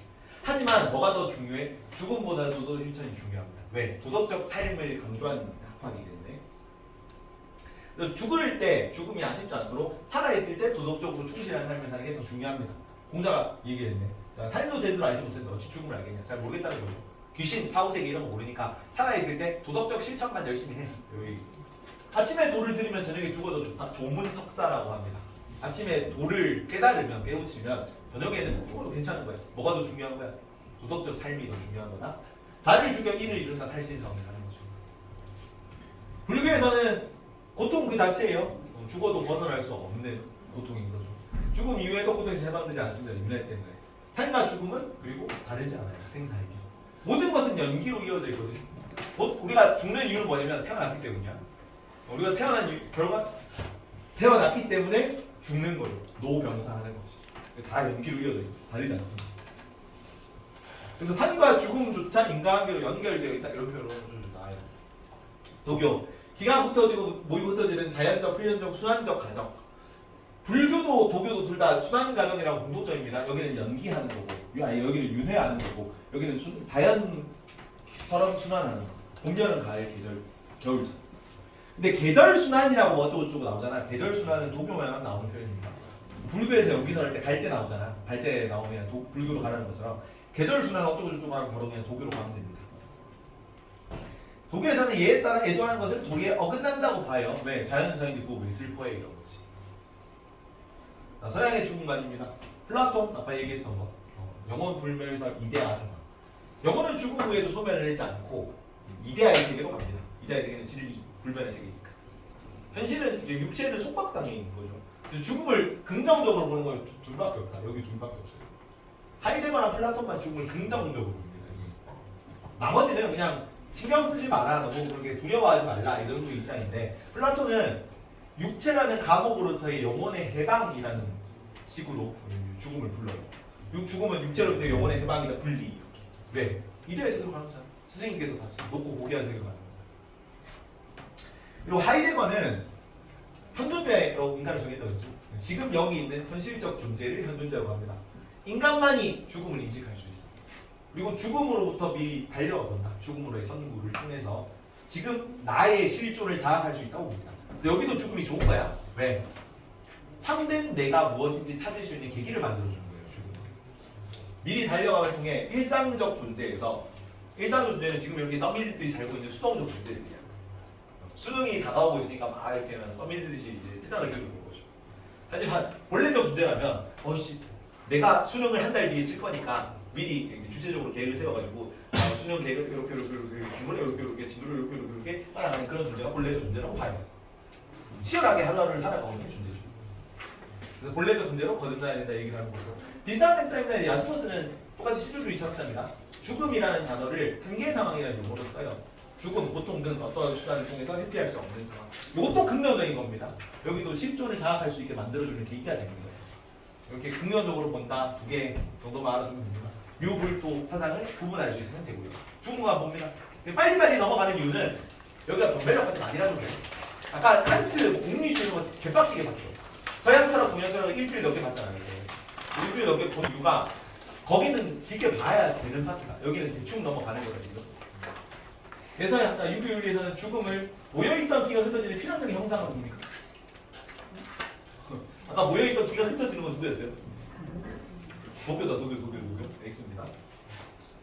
현재 유교윤리에서는 죽음을 맞이하는 한이 있더라도 도를 추구해야 한다고 봅니까?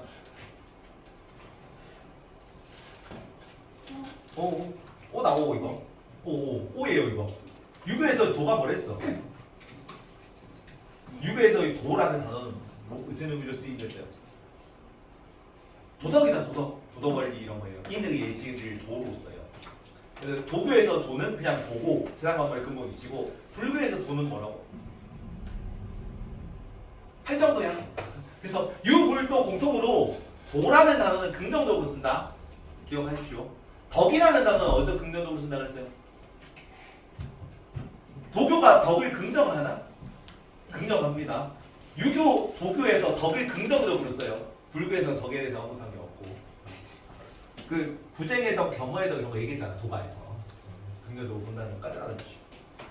민서, 유교윤리에서는 죽음이 아쉽지 않도록 도덕적으로 충실하게 살아야만 한다고 보니? 예스. 그러겠죠. 얘기했고. 태훈이, 도교에서는 죽은 자를 예에 따라 애도하는 것은 도리에 어긋난다고 봐요. 도리에 어긋난다고 봅니다. 애도하지 말라 그랬죠. 우연히 도교에서는 죽음을 모든 만물의 근원인 도와 연관된 현상으로 볼까요? 이거는 맞겠지. 왜냐면 도가 만물이 도에서 출발해서 만물이 도로 돌아가는 거예요. 그래서 상반상성이라고 합니다. 모든 것이 극에 달하면 다시 원점으로 되돌아가요. 죽었다가 태어났다가 죽었다가 태어났다가 하는 거지. 나무 불교에서는 인간은 죽음 후에 비로소 고통에서 보는 건 아니겠죠. 이거 그대로 이제 하나 더 하십시오. 나무 불교에서는 연기를 깨달아 죽음의 고통에서 똑같은 내용이네요. 두 번 나왔네 이게. 그러니까 한 번 중요선지라는 얘기겠죠. 두 번 나왔네요. 불교에서는 연기를 깨달아 죽음의 고통에서 벗어나야 한다. 맞을까? 아니까 다른 선지네. 미안하다. 나무 불교에서는 연기를 깨달아 죽음의 고통에서 벗어나야 한다고 봅니까? 맞아요 이거는. 그러니까 연기를 깨닫는 게 뭐야? 집착을 끊어야 되는 거다. 세상 부분이 다 연결되어 있기 때문에 고정된 나는 없다는 걸 깨닫게 되면 해탈하고 열반할 수 있겠죠. 열반에 이르면 고통에서 벗어나는 거 맞습니다. 오른손 지훈이 자 불교도 공통점 삶과 죽음을 차별해서는 안 되는 연속적 순환의 과정이다. 아니 맞지? 시원한 자 삶과 죽음은 명이고 대자연은 육체를 주어 세상을 살게 하고 삶을 주어 나를 수고롭게 하고 늙으면서 편안하게 하고 죽음을 나를 쉬게 한다. 누굴까요? 누구라고? 도교다 이거 도교 선지. 대자연이 나를 태어나고 늙고 죽게 만들고 대자연이 인간의 현상가 쭉 순환 과정에 나타나 있죠. 삶을 준 거, 늙고 죽고 편안하게 되고 뭐 이런 거 있잖아. 순환 과정이 나타나 있어 도교예요. 이게 뭐 천명사상 이런 걸로 많이 착각이 아니고 유교로 많이 찍던데 도교라는 건 아주 목평 오래 나오는 겁니다. 사연의 죽음 가봅니다. 율. 네. 플라톤은 죽음을 통해 영원히 육체와 함께 이데아에 생겼더라고 봅니까? 네. 맞죠. 이데아에 생기고. 아니지. 뭐가 틀려? 선이네요. 아니. 영혼만 이데아에 생기러 가는 거지. 문제를 잘 읽으세요. 육체는 어디로 가? 육체는 사라져요. 그러니까 육체는 썩어서 없어질 거 아니야. 영혼만 이데아에 생기러 들어가겠습니다. 문제를 잘 읽으시고. 지환아, 에피쿠로스는 죽음에 대한 올바른 인식이 죽음에 대한 두려움에 불면에 대한 갈망을 제거해 준다고 볼까요? 이거 맞는 건데 윤사원 내용은 자세히 나오는데 이게 에피쿠로스가 죽음에 대해서 얘는 쾌락주의거든요. 쾌락주의 철학자이기 때문에 경험을 얻은 계열이야. 고통이든 쾌락이든 내가 느껴서 내 행복을 높여주는 그런 걸 추구하거든요. 근데 내가 죽음을 느낄 수 있어 없어? 내가 살아있을 때 죽음을 경험할 수 있습니까? 없죠. 내가 살아있을 때 죽음을 경험할 수 없어. 내가 죽고 나서 내가 있습니까? 죽고 나서 내가 없지. 그래서 그 어떤 인간도 지금까지 역사상 한 번도 죽음을 겪어본 적이 없어요. 라고 얘기를 해요. 죽어본 사람은 이미 사람이 없잖아요. 살아있을 때는 걔는 죽어본 게 아니잖아. 그 어떤 존재도 죽어본 적이 없는데 죽음을 다 두려워하고 공포스럽다고 느끼고 고통스럽다고 생각하고 있더라고. 잘못된 인식인 거지. 그 잘못된 인식을 이성을 통해서 죽음은 두려워할 게 아니다를 깨달으면 죽음에 대한 두려움 혹은 불멸에 대한 열망 이런 거를 해소할 수 있다고. 이런 건 나를 고통스럽게 만드는 거거든. 고통을 줄여서 내 행복한 상태를 만들자 이런 철학자입니다. 그래서 오른손지가 원자론 정도만 좀 딥하게 나오는 원자론까지 기억해 주세요. 지윤이 에피쿠로스는 죽음이 감각적 경험의 대상이나 두려워할 필요는 없는 것으로 봅니까? 아니지. 왜? 감각적 경험의 대상이 아닙니다. 경험할 수가 없어요. 지환아, 에피쿠로스는 삶과 죽음이 계속 반복된다고 주장합니까? 반복되지 않습니다. 여기는 반복되는 거는 불교랑 도교는 순환하는 거고 여기는 원자가 한번 펼쳐지면 끝나는 거예요. 나는 없지. 원자는 많은 원자가 모이고 반복되는 건 아니고. 현재 하이데거는 죽음을 느낀 인간은 불안을 느끼지만 죽음을 직시함으로써 비본래적 존재로 거듭 나타나갈 수 있게 될까요? 아니야. 뭐가 틀려? 그렇지. 본래적으로 바꿔줘야 돼. 본래적이 좋은 거야. 타고난 거. 나 자신의 원래의 실존이 본래적이고 비본래적이 틀렸습니다. 비본래적 존재는 수동적 존재예요. 끌려다니는 존재다. X. 동거나 에피쿠로스와 불교입니다. 교집합. 에피쿠로스는 죽음으로 인해 인간을 구성하고 있던 요소들이 해체된다고 믿니? 네. 맞아요. 여기는 에피쿠로스는 원자가 해체되는 거고 불교는 뭐가 5가지 무더기가 뭉쳐있는 일시적 존재의 우리를 뭐 5가지 무더기를 뭐라 그래? 오온이라 그러지. 오온의 무더기가 흩어지는 거지. 그래서 해체되는 거 봅니다. 둘 다 이렇게 보고. 그래서야 인간의 죽음을 자연스러운 것으로 인식하고 두려워할 필요가 없다. 모든 사람들이 이렇게 주장하나? 모든 사람들이 이렇게 주장해요. 두려워할 필요는 없는 거지. 자연스러운 것으로 인식하고 유배에서도 애도의 대상이긴 하지만 죽음이 두려워하지 말라고 얘기를 하거든요. 다음 자살에 대한 아까 자살도 얘기했죠. 신체 말고 수준입니다. 이거 부모로부터 받은 신체를 훼손하면 안 되죠. 조져야죠. 한빈효도 자살 기각 이렇게 된 거예요. 칸트는 자신을 수단화하는 행위를 했잖아. 고통을 회피하기 수단으로 자살을 사용하는 거기 때문에 나 자신을 수단으로만 사용하면 도덕법칙이 아니지 않는 거죠. 사사료 자기 그 수단은 자기 임무를 위반 윤리적 존재에서 수표현에 면에서 말살 그러면 비도덕적이니까 이렇게 충격받아서 물자를 떨어뜨리고 있네. 사사료 되나요? 엎드려 하나의 자연적 성향을 주에 지키자. 누굴 하고 이거? 누구겠니? 아키나스겠지. 자연적 성향을 따르는 게 도덕적이다. 근데 일의 성향이 자기 보존이기 때문에 자기 보존을 위반하는 비도덕 앞에서 벌처리를 주고 있네. 지키자 이렇게 얘기를 하고 있다. 자, 내사에 대한 공리주의 입장입니다. 내사는 소생 가능성이 없는 식물인가 이랬어.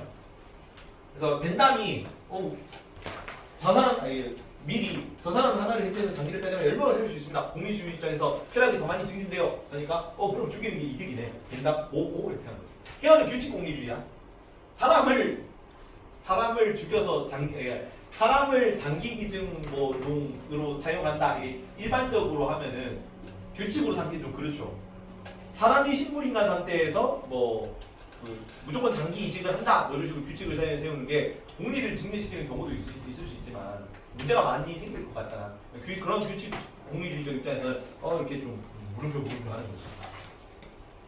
자, 낙태입니다. 낙태 빨리 넘어가자. 이렇게 이따 정도만 알고 넘어가면 그렇게 중요하지 않습니다. 낙태 찬성하는 입장에서 이것도 색칠한 것만 본다. 낙태는 여성분의 일부다. 이거 찬반 논거만 구분할 수 있으면 돼요, 여러분이. 태아는 여성분의 일부이기 때문에 내 소유물이야. 그래서 마음대로 해도 돼. 라는 입장. 생산 농고 여성은 인간 태아는 여성이 생산하는 거예요.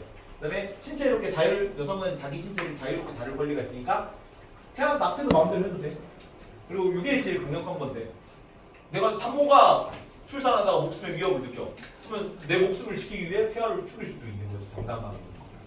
사생활이니까 간섭하지 말라. 여성도 남자처럼 임신하지 않은 자신을 선택할 수 있어야 된다. 남성은 그 성관계를 겪고도 임신하지 않는 상태인 거잖아. 여성도 그렇게 할 수 있어야 된다고 보는 거죠. 존엄한 농어는 모든 인간이 존엄하고 태아도 인간이기 때문에 존엄한 태아를 죽이지 말자.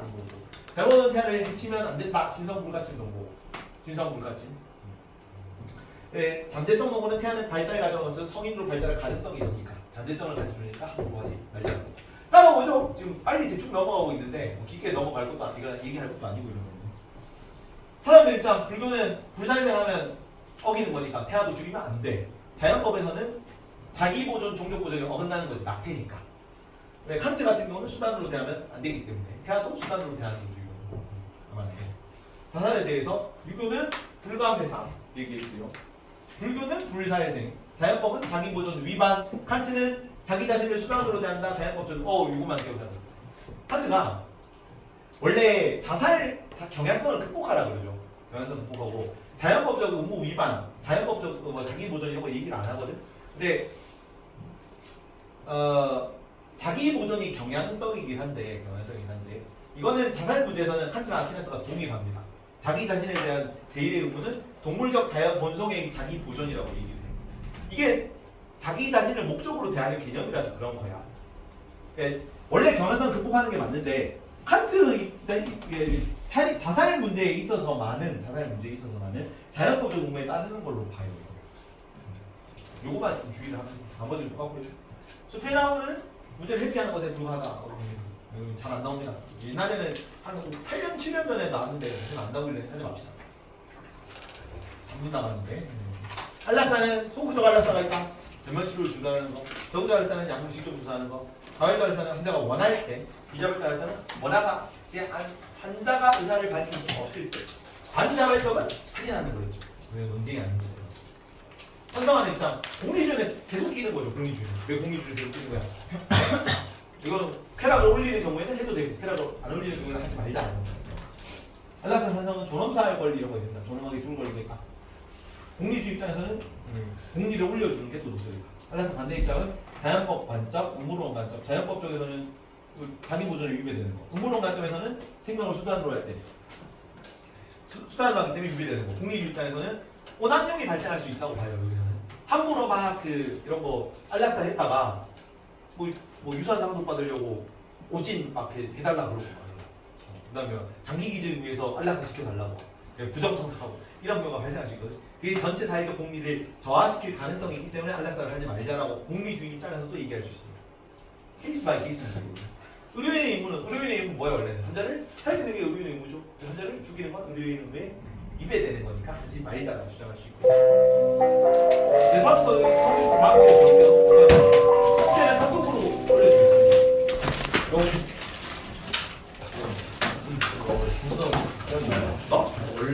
주셔야 되는 거 있잖아요. 저는 순서를 바뀌었나요?